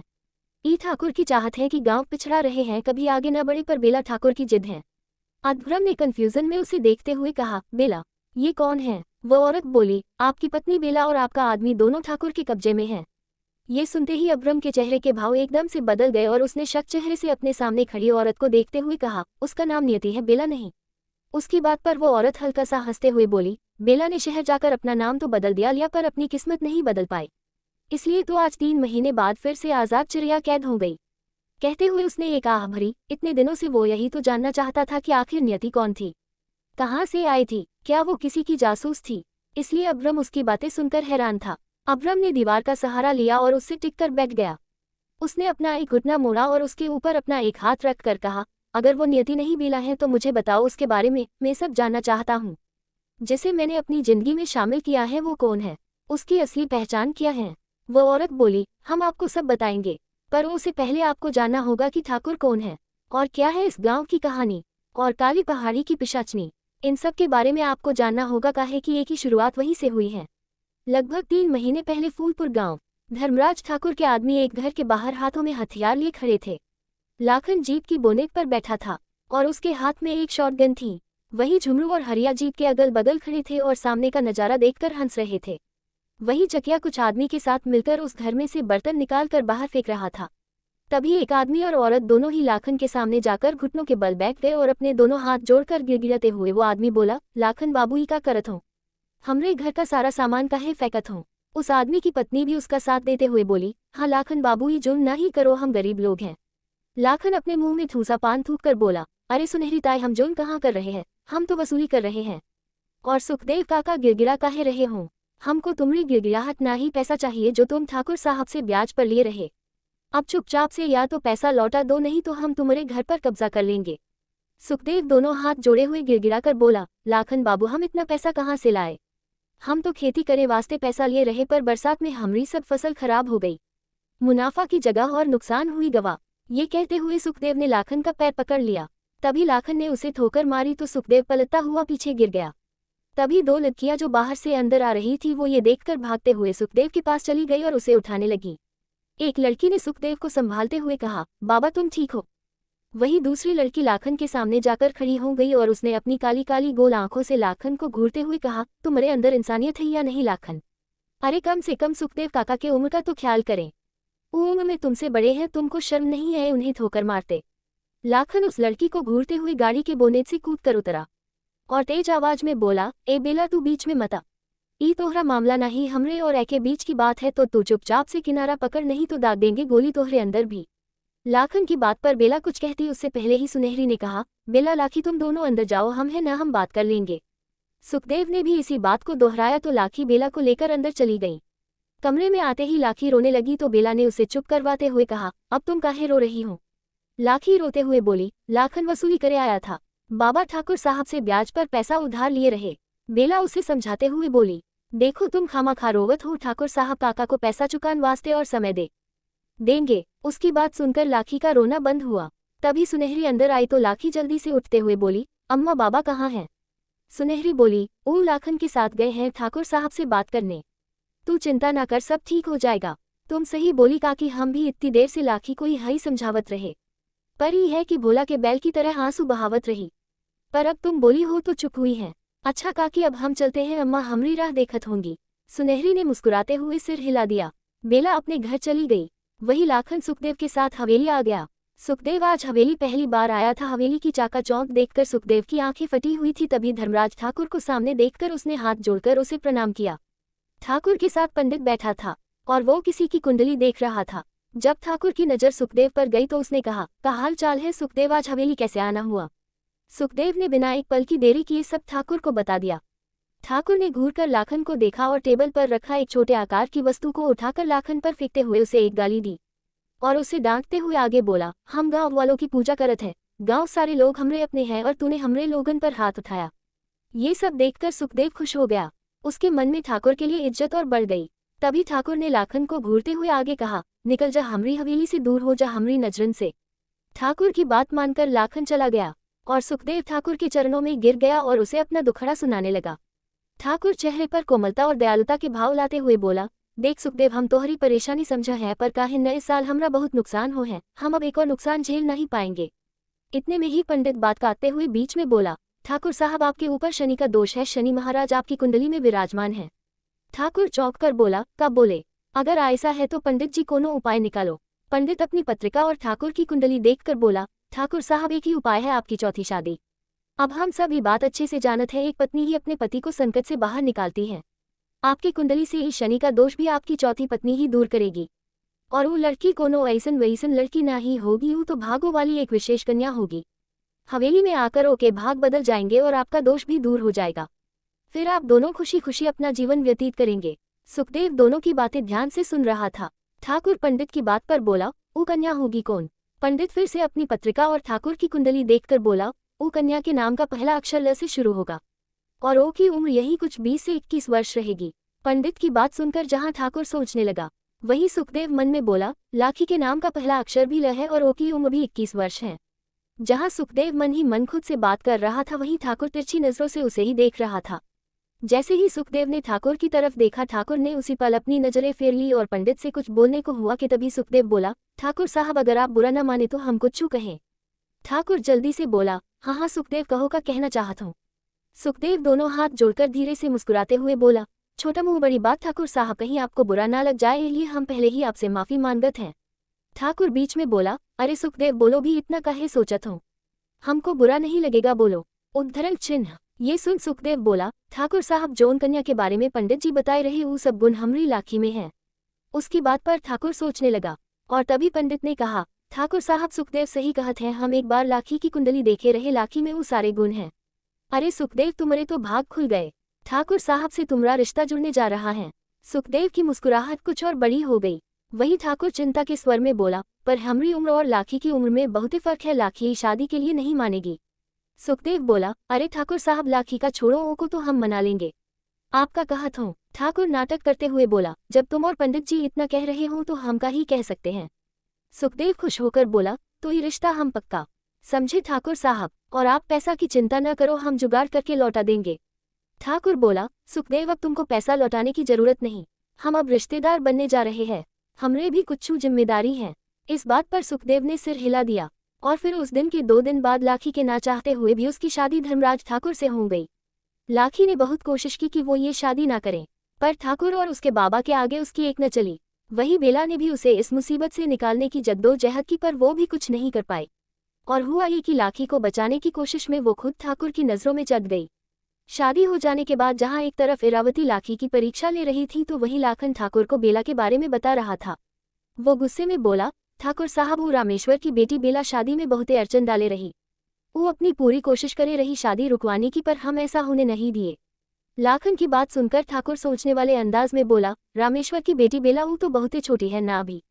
लाखन बोला, न ठाकुर साहब वो छोटी चिड़िया अब मैना बन गई है, ओके पर निकल आए हैं, ये सब जगह फड़फड़ावत रही। 18 पार कर 19 लगी है ओके। ये सुन ठाकुर बोला, समय कितनी जल्दी बीत गया ना लाखन। हम ओका इंतजार कब से करत रहे और वो देखो इतनी जल्दी बड़ी भी हो गई। हमको अगर ये बात पहले पता होती तो आज लाखी की जगह बेला होती। ठाकुर की बात पर लाखन बोला, पर ठाकुर साहब रामेश्वर ने हमसे कोनो उधार न लिया। वो अपनी पत्नी और बेटी के संग सुखी खुशी जीवन जियत हैं। ठाकुर चिल्लाकर बोला, अरे तो ओके सुखी जीवन में आग लगाओ। जो करना है करो, पर वो बेला हमको हवेली में चाहिए। जब वो कली रहे तब गजब की रहे और अब तो कली गुलाब बन गई है और वो गुलाब की सुगंध तो हम ही लेंगे। लाखन सिर झुकाए हुए धीमी आवाज में बोला, पर ठाकुर साहब रामेश्वर की बटी बेला जुबान की बड़ी तेज है, छुरी की तरह वो की जुबान चलती है और कोनों के सामने बोलने से डरती भी नहीं है। रामेश्वर अपनी बेटी को बहुते लाड़ प्यार से पालत है, यही वो बेकार इतनी बिगड़ल है। उसकी पूरी बात सुनकर ठाकुर बोला, चंद्रमा समान मुखर पर जिद्दीपन अच्छा लगता है। वो बे लगाम है तो क्या हुआ, हम लगाम लगा देंगे, तुम बस बेला को हिया लाने का इंतजाम करें। लाखन ठाकुर को प्रणाम करके चला गया और फिर ठाकुर मूंछों पर ताव देता हुआ अपने कमरे की तरफ चला गया। लाखी से शादी हो जाने के 3 दिन बाद ही एक आदमी को गांव के बीचों बीच सजा दी जा रही थी और सभी गांव वाले चुपचाप इस मंजर को अपनी आंखों से देख रहे थे। उस भीड़ में बेला भी अपना अम्मा बाबा के साथ खड़ी थी और ठाकुर राजा की तरह एक चबूतरे पर अपनी व्हीलचेयर पर बैठा था। तभी ठाकुर के इशारे पर हरिया और चकिया दोनों उस आदमी को कोड़े से मारने लगे और झुमरू ने तेज आवाज में कहा, काली पहाड़ी ले पीछे जाना सबको माना है और ये बात हम सब बहुत अच्छे से जानत हैं। हुआ पिशाचनी रहती है, ऐ के बावजूद भी बंसी काली पहाड़ी के पीछे गया और काली पहाड़ी की पिशाचनी की चपेट में आ गया। अगर एक को ऐसे ही छोड़ दिया तो एक एक कर सभी गांव वालों को वो पिशाचनी अपनी कब्जे में ले लेगी। ये बंसी का शुद्धिकरण होना जरूरी है। अगर बंसी ने ही शुद्धिकरण की प्रक्रिया को पार कर लिया तो वो पिशाचनी के काले साए से मुक्त हो जाएगा। एक बार फिर से ये बात दोहराई जा रही है, जो भी काली पहाड़ी के पीछे जाने की सोचेगा वो को शुद्धिकरण की प्रक्रिया को पार करना होगा। पर सभी गांव वाले जानते थे आज तक कोई भी शुद्धिकरण की प्रक्रिया को पार नहीं कर पाया और आधी प्रक्रिया में ही मर जाता था। बंसी की तेज चीखें गांव वालों के कान में गूंज रही थी और वे सभी अपनी डरी सहमी निगाहों से बंसी को मार खाते देख रहे थे। वही ठाकुर मुस्कुराते हुए इस नज़ारे का लुत्फ उठा रहा था और बंसी को पीटते देखकर ठाकुर मन में बोला, अब काहे कुत्ता की तरह इतना भौंक रहा है। जब पहाड़ी के पीछे जाने की सोची तब तो कोई सजा की याद नहीं आई। जो भी पहाड़ी के पीछे जाने की कोशिश करेगा वो के साथ यही होगा। बंसी को जिस चाबुक से मारा जा रहा था उस चाबुक में कांटे लगे थे जो बंसी के शरीर में चुभ रहे थे। उसके पूरे शरीर से अब खून निकलने लगा था। ये सब देखकर बेला से नहीं रहा गया। वो अपनी आंखें बंद किए खड़ी थी, पर बंसी की चीखों ने उसे अपनी आंखें खोलने पर मजबूर कर दिया। और तभी बेला ठाकुर के सामने आकर बोली, ठाकुर साहब रोक दीजिए, इस अन्याय को, बंसी काका मर जाएंगे। ई शुद्धिकरण की प्रक्रिया पूरी होते होते बंसी काका अपने प्राण त्याग देंगे। एक जहां नियति अपनी धुन में ही बोले जा रही थी वहीं ठाकुर की नजरें उस पर ही ठहर गई थी। वो एकटक बेला को देखते हुए उसके खूबसूरत चेहरे में खोया हुआ था। ठाकुर बेला के खूबसूरत चेहरे में खोया हुआ था कि तभी उसका ध्यान रामेश्वर की बातें सुनकर टूटा। वो अपने बेटी बेला के पास आकर बोले, बेला बेटा चलो, ठाकुर साहब को तुम्हारी बात का बुरा लग जाएगा। बेला हाथ छुड़ाकर बोली, तो क्या बाबा, और ठाकुर साहब को बुरा काहे लगेगा, हम कुछ गलत थोड़ी बोले हैं। अगर ऐसे ही बंसी काका को मारते रहे तो वो मर जाएंगे। इस बात पर रामेश्वर जी कुछ कहते कि तभी ठाकुर बोला, हम तुम्हारी बात को समझ रहे हैं बेला, पर हमें जान बचाने के वास्ते सभी गांव वालों की जान को खतरे में नहीं डाल सकते। बंसी पर पिशाचनी का साया है, ओ के शरीर को पिशाचनी अपने वश में करे हुई है। अगर हम ओ को छोड़ देंगे तो पिशाचनी हर रोज गांव वालों का शिकार करेगी। शुद्धिकरण की प्रक्रिया से पिशाचनी बंसी के शरीर को छोड़कर वापस काली पहाड़ी चली जाएगी। ठाकुर की दलीलों पर बेला जैसे ही कुछ बोलने को हुई कि तभी रामेश्वरम जी ठाकुर को प्रणाम करके बेला को जबरदस्ती अपने साथ ले गए। ठाकुर की नजरें अभी भी बेला पर थी और वो उसे देखते हुए मन ही मन बोला, बे लगाम तो है पर एक ही लगाम हमें कसेंगे। सभी गांव वाले बंसी की मौत का तमाशा देखते रह गए। कोई भी उसकी मदद के लिए आगे नहीं आया। सभी के अंदर काली पहाड़ी की पिशाचनी का खौफ बैठा हुआ था और सबके देखते ही देखते शुद्धिकरण की प्रक्रिया के दौरान बंसी की मौत हो गई। उस दिन के बाद से कुछ दिन तक गांव शांत रहा और सभी बंसी की मौत का दुख मनाते रहे। और इन सब में कुछ दिन और बीत गए। बेला आज कॉलेज जाने के लिए तैयार हो रही थी। उसे देखकर उसकी माँ लक्ष्मी ने कहा, ए बेला, इतना पढ़कर लिखकर क्या करोगी, अब थोड़ा गृहस्थी संभालना भी सीखो। समर्थ के शहर से लौटे ही ओ के संग तुम्हारा ब्याह हो जाएगा। समर्थ के घर वाले फिर क्या कहेंगे हमसे। लक्ष्मी ताई बेटी को पढ़ाने के साथ साथ थोड़ा घर गृहस्थी की बातें भी बता देती। अब तुम क्या चाहती हो, सब हमको ताना दे। उद्धरण चिन्ह। इस बात पर बेला बोली, अम्मा सुबह सुबह तुम फिर से टैप रिकॉर्डर की तरह चालू हो गई। और वो लोग आपको बाद में ताना देंगे, आप पहले ही खुद को इतने ताने दे ली हो। फिर पानी का ग्लास लक्ष्मी की तरफ बढ़ाते हुए बोली, लो पानी पियो और थोड़ी ठंडी हो जाओ। ईंटे की भट्टी की तरह गर्म हुई बैठी हूँ। लक्ष्मी ने घूर कर बेला को देखा और फिर उसके हाथ से पानी का ग्लास लेकर पानी पीकर बोली, हम अब कुछ नहीं जानत है। तुम अब से समय निकाल कर ये सब सीखोगी, वरना हम तुम्हारी पढ़ाई बंद करवा देंगे। उद्धरण चिन्ह। लक्ष्मी की धमकी सुनकर बेला मुंह बनाते हुए बोली, अरे अम्मा, हमको गांव में थोड़ी ना रहना है जो तुम हमको ये सब सिखाने पर इतना जोर दे रही हो। हम तो शहर जाएंगे। उद्धरण चिन्ह। ये बोल बेला तिरछी नजरों से घर के एक कोने में देखते हुए खुद को शहर की सोसाइटी में अस्यूम करने लगी। तभी लक्ष्मी ने उसके कंधे पर मारते हुए कहा, तुम रिका की गई है न शहर, देखो कैसे शहर जाकर गोंद की तरह हुए चिपक गई। अब ओका मन तो गांव आने का कभी करता ही नहीं। बेला मुंह बनाते हुए फिर बोली, ओहो अम्मा, कितनी जोर से मारती हूँ तुमको, तो बस हमको मारने का एक को मौका चाहिए।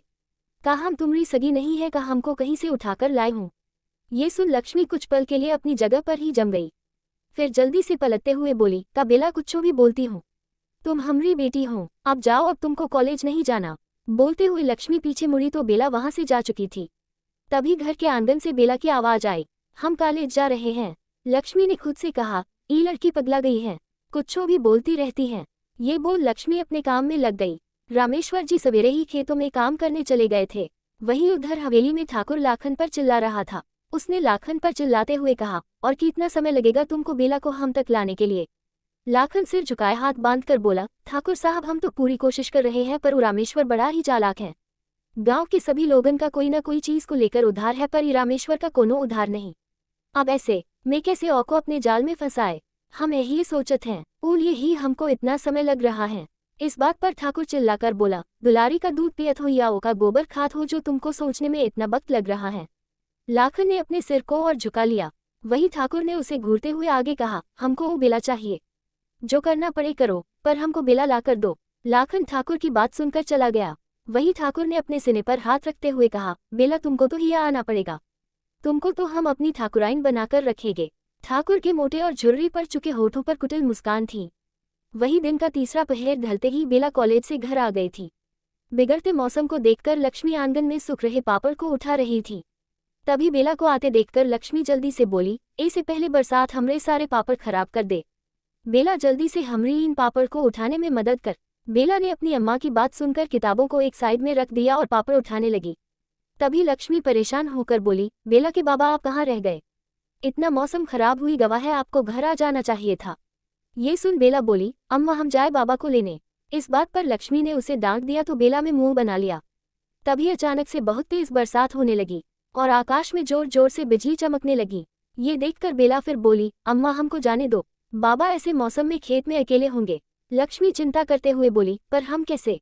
तभी एक बार फिर जोर से बिजली चमकी और पूरा आकाश काले बादलों से घिर गया। ये देखकर बेला बोली, अम्मा तुमको हमें डांटना है डांट लेना, मारना है मर लेना, पर अब हम बाबा के पास जा रहे हैं। ये बोल बेला ने छाता लिया और लक्ष्मी की बात सुने बिना ही चली गई। बेला तूफानी बारिश में अकेले ही गांव की सड़कों पर चल रही थी। वो गांव पार कर खेतों की तरफ जाने लगी। तभी चौराहे पर उसे एक आदमी पेड़ के नीचे छतरी लिए बैठा दिखा। तेज बरसात और काले बादलों के छाए घनघोर अंधेरे में उस आदमी का चेहरा साफ नहीं दिख रहा था। तो वही वो आदमी बेला को देख ऐसे बोला जैसे उसे पता हो सामने से आ रही लड़की बेला ही हो। बेला, बिटिया ईसन तूफानी बरसात में कहाँ जात हो? घर लौट जाओ बेटा, बहुत बारिश हो रही है, लागत है आज कहीं बिजली गिरने वाली। बेला उस आदमी की बात पर बोली, काका हम बाबा को लेन जात है, वो अभी तक खेत में है। वो आदमी बोला, अरे नहीं बिटिया, रामेश्वर तो बहुत पहले ही खेत से चला गया। बेला बोली, पर काका बाबा घर नहीं आए। वो आदमी बोला, काओ घर नहीं आया? बेला बोली, हाँ काका। वो आदमी बोला, बेला तुम्हारे बाबा वो जंगल वाले लंबे रास्ते से जा रहा था, शायद इसलिए वो को इतना समय लग रहा है। तुम जाओ बिटिया, वो आ जाएगा। ये सुन बेला घबराते हुए बोली, नहीं काका, हम बाबा को लिए बिना नहीं जाएंगे, आप हमको वो रास्ता बता दो, हम चले जाएंगे। वो आदमी बोला, अच्छा ठीक है, हम तुमको रास्ता बता देते हैं। ये बोल वो आदमी बेला को रास्ता समझाने लगा। बेला उसकी बातें ध्यान से सुन रही थी। उस आदमी से बात कर बेला ने अपना रुख जंगल की दिशा में मोड़ लिया। बेला जंगल से अपने बाबा को आवाज लगाते हुए जा रही थी। करीब 1 घंटा चलते रहने के बाद जब जंगल खत्म हुआ तो बेला के सामने पहाड़ी इलाका आ गया। बेला पहाड़ों को देखकर बोली, ई हम कहाँ आ गए? काका तो बोले रहे जंगल पार खेत मिलेंगे, हिया तो पहाड़ हैं, पर हिया तो हम कभी नहीं आए, कौन सी जगह है? बोलते हुए धीरे धीरे बेला अपने कदमों को आगे बढ़ा रही थी। तभी उसके कानों में कुछ आवाजें गई। वो आवाजें किसी आदमी के दर्द से चिल्लाने की थी। बेला को घबराहट में लगा कि ये आवाजें उसके बाबा की हैं और वो तेज कदमों से आगे बढ़ गई। इससे पहले वो पहाड़ी को पार करके उस तरफ जा पाती, किसी ने उसके सिर पर पीछे से वार किया और बेला बेहोश होकर वहीं गिर गई। वहीं उधर जब रामेश्वर जी अपने घर पहुंचे तो लक्ष्मी उन्हें देख परेशान होकर बोली, बेला के बाबा आप अकेले काहे आ गए? बेला कहाँ है? ये सुन रामेश्वर जी चौंक कर बोले, ई का बोलत हो बेला की अम्मा? बेला कहाँ गई? लक्ष्मी ने उन्हें सारी बातें बता दी। उनकी बात सुनकर रामेश्वर जी गुस्सा होकर बोले, बेला की अम्मा तुम्हारा दिमाग खराब हुई गवा था जो तुम ऐसे मौसम में बेला को बाहर भेज दी। अब हम कहाँ ढूंढेंगे अपनी बेला को? रामेश्वर जी परेशान हो गए। उन्होंने छतरी और टॉर्च ली और बेला को ढूंढने जाने लगे। ये देख लक्ष्मी जी बोली, हम भी आवत है। फिर वो भी उनके पीछे पीछे हो ली। दोनों ने मिलकर कई घंटों तक बेला को ढूंढा। इस बीच बारिश और बढ़ गई। बिजली और जोर से चमकने लगी। ऐसा लग रहा था जैसे आज किसी पर बिजली गिरने वाली है। रात भी और गहरा गई थी। कई घंटे ढूंढने के बाद जब बेला कहीं नहीं मिली तो लक्ष्मी और रामेश्वर दोनों बेला के लिए रोने लगे। उन्होंने रोते रोते पूरी रात बिता दी और सुबह हो गई। सुबह होते ही उनके घर के आसपास के लोग इकट्ठा हो गए। सभी लक्ष्मी और रामेश्वर को सांत्वना दे रहे थे कि तभी एक आदमी भागते हुए आया और गहरी गहरी सांस लेते हुए बोला, रामेश्वरा वो तुम्हारी बिटिया काली पहाड़ी के पीछे मिली है। उसकी बात सुनकर सभी चौंक गए और रामेश्वर अपनी जगह पर उठते हुए बोला, ये कैसे हो सकता है? बेला काली पहाड़ी कैसे जा सकती है? ओको तो काली पहाड़ी का रास्ता पता ही नहीं था। वो आदमी बोला, रामेश्वरी वक्त सोचने में समय मत गवाओ, ठाकुर साहब सभा बैठाए रहे हैं, चलो जल्दी। फिर सभी एक बार फिर उसी जगह इकट्ठे हो गए जहां पर बंसी को सजा दी गई थी। आज बंसी की जगह चबूतरे पर बेला खड़ी थी। उसके हाथों को पीछे कर खंबे से उसके हाथों को बांधा गया था। आंसुओं से बेला का पूरा चेहरा भीग गया था और वो रोते हुए बार बार एक ही बात बोल रही थी, हमको छोड़ दो, हमने कुछ नहीं किया, हमको छोड़ दो। वहीं उसे देखकर लाखन हरिया सभी मुस्कुरा रहे थे और ठाकुर उसे देखते हुए मूंछू पर ताव देते हुए मन में बोला, अब आईना बेलगाम घोड़ी हमरे कब्जे में, अब हम देखते हैं तुमको कौन बचाता है। रामेश्वर और लक्ष्मी दोनों वहां पहुंचते ही बेला के पास जाने लगे पर चकिया और झुमरू ने उन्हें बेला के पास जाने से रोक लिया। दोनों बेला को देखकर फूट फूट कर रोने लगे और तभी रामेश्वर और लक्ष्मी दोनों ठाकुर के पैरों के पास जा गिरे और उसके सामने हाथ जोड़कर रोते हुए बोले, ठाकुर साहब हमरी बिटिया को छोड़ दो, उसने कुछ नहीं किया। ठाकुर बोला, रामेश्वर किसी के लिए भी नियम नहीं बदलते, हमको तुम्हारे लिए बहुत बुरा लग रहा है पर हम कुछ नहीं कर सकते। बेला को शुद्धिकरण की प्रक्रिया पार करनी होगी, ओ के बाद ही वो बच सकती है। अब तुम तो जानत हो पिशाचनी का साया किसी को नहीं छोड़ता। तुम्हारी बेटी अब ओ के वश में है, उस साये को बेला से अलग करना ही होगा वरना सारे गांव का नाश हो जाएगा। उसकी बात सुनकर रामेश्वर और लक्ष्मी दोनों ठाकुर के सामने गिड़गिड़ाते रहे पर ठाकुर ने उनकी एक नहीं सुनी और गांव वालों से बोला, का गांव वालों का कहते हो तुम सब बेला को छोड़ दिया जाएगा। इस पर सभी गांव वाले चिल्लाकर बोले, नहीं नहीं, नियम कोनों के लिए भी बदलना नहीं चाहिए। गांव वालों की बात सुन ठाकुर रामेश्वरम से बोला, अब तुम ही बताओ रामेश्वर का किया जाए। अगर बेला को छोड़ दिया तो सभी गांव वाले हमरे खिलाफ हो जाएंगे, इसलिए बेला को शुद्धिकरण की प्रक्रिया को पूर्ण करना ही होगा और तब तलक वो हमरे हवेली में रहेगी। ये बोल ठाकुर ने पंडित से कहा। पंडित प्रक्रिया की चरण और नियम समझाए। पंडित सिर हिलाकर गांव वालों को तेज आवाज में प्रक्रिया के नियम बताने लगा। तारांकन, जैसा कि हम सब जानत है, पुरुष और महिला की शुद्धिकरण की प्रक्रिया अलग अलग होत है। बेला को शुद्धिकरण की प्रक्रिया के 7 चरण पार करने होंगे। अगर बेला इस 7 चरण को पार कर लेती है तो वो पिशाचनी के वश से बाहर हो जाएगी। अब प्रक्रिया का पहला चरण शुरू किया जाता है।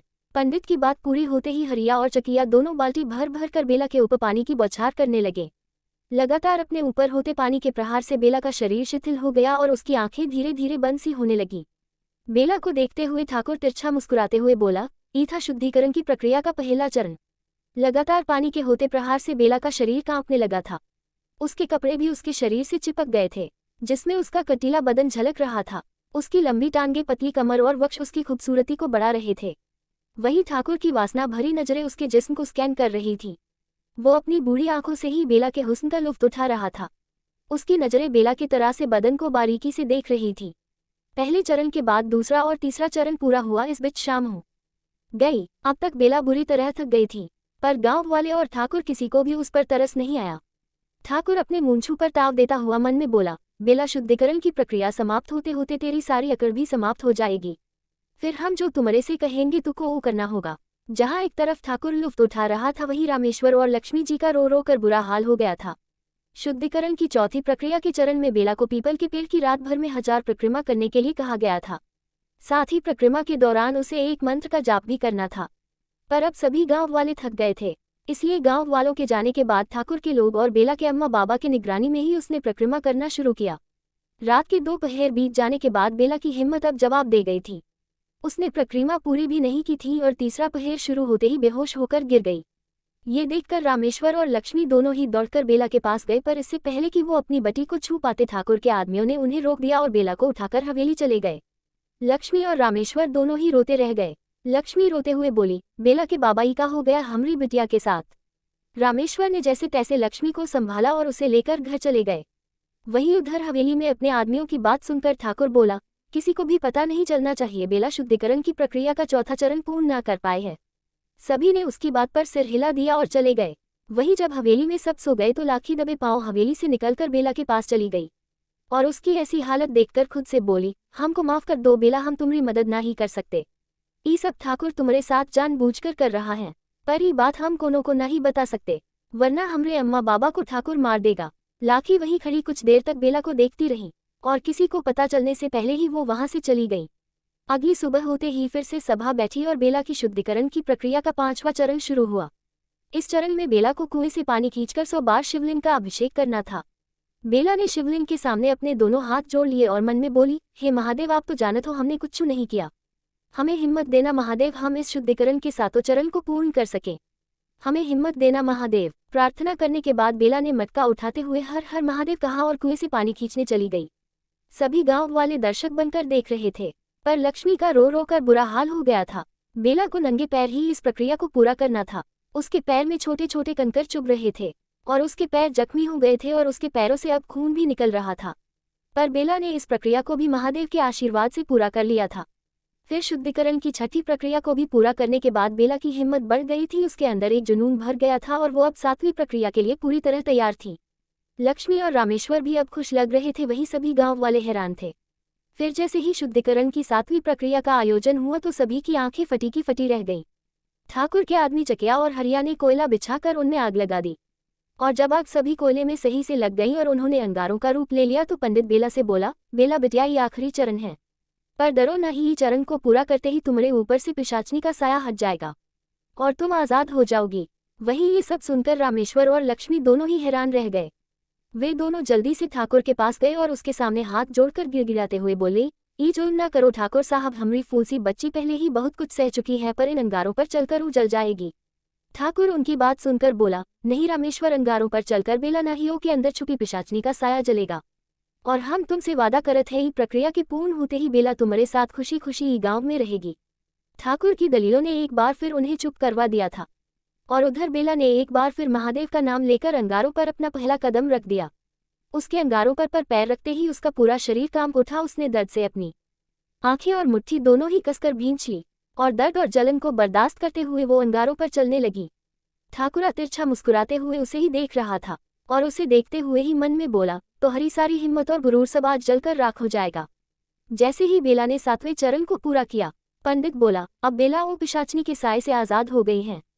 फिर रामेश्वर की तरफ देख बोले, बधाई हो रामेश्वर, तुम्हारी बिटिया बहुत हिम्मत वाली है, आज तक कोनो भी शुद्धिकरण की प्रक्रिया को पार नहीं कर पाया, पर तुम्हारी बिटिया कर ली। उद्धरण चिन्ह। रामेश्वर जी ने हाथ जोड़कर पंडित को प्रणाम किया और बेला को लेकर चले गए। आज बेला को घर में रहते 3 दिन से ज्यादा हो गए थे और अब उसके पैर के जख्म भी धीरे धीरे ठीक हो रहे थे। रामेश्वर और लक्ष्मी दोनों अपनी बेटी बेला का अच्छे से ख्याल रख रहे थे कि तभी गांव में शोर गूंजा। सभी अपने घरों से निकलकर बाहर आ गए और एक आदमी चिल्लाते हुए बोला, हमरे घर में आग लगी है, कोई आग को बुझाओ। ये कहते हुए वो आदमी चिल्ला रहा था। फिर सभी गांव वाले मिलकर आग बुझाने लगे। तभी भीड़ में से एक आवाज आई, एक और अनहोनी हो गई आज। तभी एक और आवाज आई, पिछले 3 दोनों साथ हादसे हुए हैं। बिरजू का बैल मर गया, सुखी की बेवजह मौत हो गई, लाल सिंह का कुत्ता मर गया। ये सब सुनकर एक दूसरा आदमी बोला, लाल सिंह का कुत्ता उस दिन बेला को देखकर बहुते भूनकत रहा, फिर उसी रात अचानक से मर गया। हमको तो ये बात कुछ समझ न आई। उद्धरण चिन्ह। एक दूसरे गांव वाले ने उसकी बात पर कहा, हमको तो लगता है पिशाचनी बेला का शरीर छोड़कर गए ही नहीं है। ये सुनते ही सभी गांव वाले उसकी हाँ में हाँ मिलाने लगे। वही भीड़ में जब ये सारी बातें रामेश्वर ने सुनी तो वो डर गए और तभी सभी गांव वाले उसके घर की तरफ जाने लगे। रामेश्वर जी जल्दी से अपने घर के दरवाजे के सामने जाकर खड़ा हो गए और गांव वालों को रोकने लगे। तभी एक गांव वाले ने उससे कहा, देखो रामेश्वर, हम तुम्हारी बहुते इज्जत करते हैं, पर तुमको बेला को घर से निकालना ही होगा। ओ के ऊपर पिशाचनी का साया अभी भी है। इस बात पर रामेश्वर बोले, ई का कह रहे हैं आप सब हमारी बेटी ने शुद्धिकरण की प्रक्रिया के 7 चरण पूर्ण किए हैं। फिर कैसे? पर तभी सभी गांव वालों ने उसे आगे बोलने का मौका दिए बिना ही अपनी बात कहने लगे। और तभी इसी बीच एक आदमी ने जोर से कहा, ओ देखो, बुरी नज़र से बचाव के लिए लगाया गया नींबू भी अब लाल रंग का हो गया है। ऐसे बड़ा और कौन सा सबूत चाहिए कि बेला के शरीर को पिशाचनी ने अभी तक नहीं छोड़ा है। और फिर इसके बाद गांव वालों ने रामेश्वर की एक नहीं सुनी और जबरदस्ती बेला को घर से निकालकर चौराहे पर ले आए और उसे पत्थरों से मारने लगे। अभी बेला को एक पत्थर लगा ही था कि तभी ठाकुर की तेज आवाज ने सबको शांत होने पर मजबूर कर दिया। रामेश्वर और लक्ष्मी दोनों ठाकुर के पैरों के जाकर गिर गए और रामेश्वर बोला, ठाकुर साहब बचाए लो हमरी बेला को, वरना ही गांव वाले ओ की जान ले लेंगे। ठाकुर बोला, तुम फिक्र मत करो, अब हम आ गए हैं, कोनो कुछ ना ही करेगा। ये बोल ठाकुर ने गांव वालों की तरफ देख कहा, बेला शुद्धिकरण की प्रक्रिया पूर्ण कर चुकी है, अब ओ को गांव से कोनो नहीं निकाल सकता। तभी सभी गांव वाले एक साथ बोलने लगे, तारानकन हम बेला को हिया नहीं रहने देंगे, नहीं रहने देंगे। ओ को गांव से निकालो, गांव से निकालो, उस पर पिशाचनी का साया अभी भी है। गांव वालों की हट देखकर ठाकुर ने उन्हें बहुत समझाया पर वे लोग नहीं माने। तो ठाकुर ने निराशा के भाव से रामेश्वर की तरफ देखा तो वो उसके ऐसे देखने का मतलब समझ गया। इससे पहले ठाकुर कुछ कहता कि उससे पहले ही रामेश्वर बोला, ठाकुर साहब आप हमसे वादा किए रहे, अगर बेला शुद्धिकरण की प्रक्रिया को पूर्ण कर लेती है तो ओ को गांव से कोनो नहीं निकाल सकता, वो गांव में रह सकती है। रामेश्वर की बात सुनकर ठाकुर कुछ देर सोचता रहा। इस बीच गांव वाले बेला के बहिष्कार के नारे लगाते रहे। फिर कुछ देर बाद सोचकर ठाकुर ने तेज आवाज में गांव वालों से कहा, हम आप सब लोगों की परेशानी समझते हैं और आपकी सबकी बातों का मान रखते हैं, पर हम अपने दिए वादे को भी नजरअंदाज नहीं कर सकते, इसलिए हम एक फैसला किए हैं, आप सबकी की खातिर बेला गांव में नहीं रहेगी। ये सुनकर गांव वाले खुश हो गए, वही बेला और उसके अम्मा बाबा वे तीनों हैरान रह गए। तभी ठाकुर ने अपनी बात को जारी रखते हुए आगे कहा, पर हम अपने वादे की खातिर बेला को गांव से नहीं निकाल सकते, इसलिए हम बेला को अपने साथ हवेली ले जाएंगे।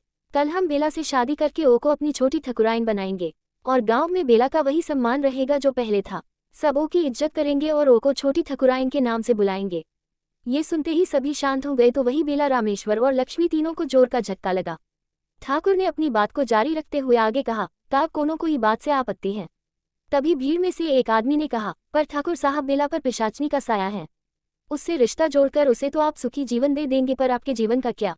वो तो खतरे में आ जाएगा। उसकी बात पर ठाकुर ने उसे एक करारा से जवाब दिया, जिसके बाद किसी में हिम्मत नहीं हुई कि वो ठाकुर से आगे कुछ कह सके। रामेश्वर और लक्ष्मी दोनों ही अपने घर में बैठे रो रहे थे। बेला बेहोशी की हालत में बिस्तर पर पड़ी थी, उसका शरीर बहुत कमजोर हो गया था।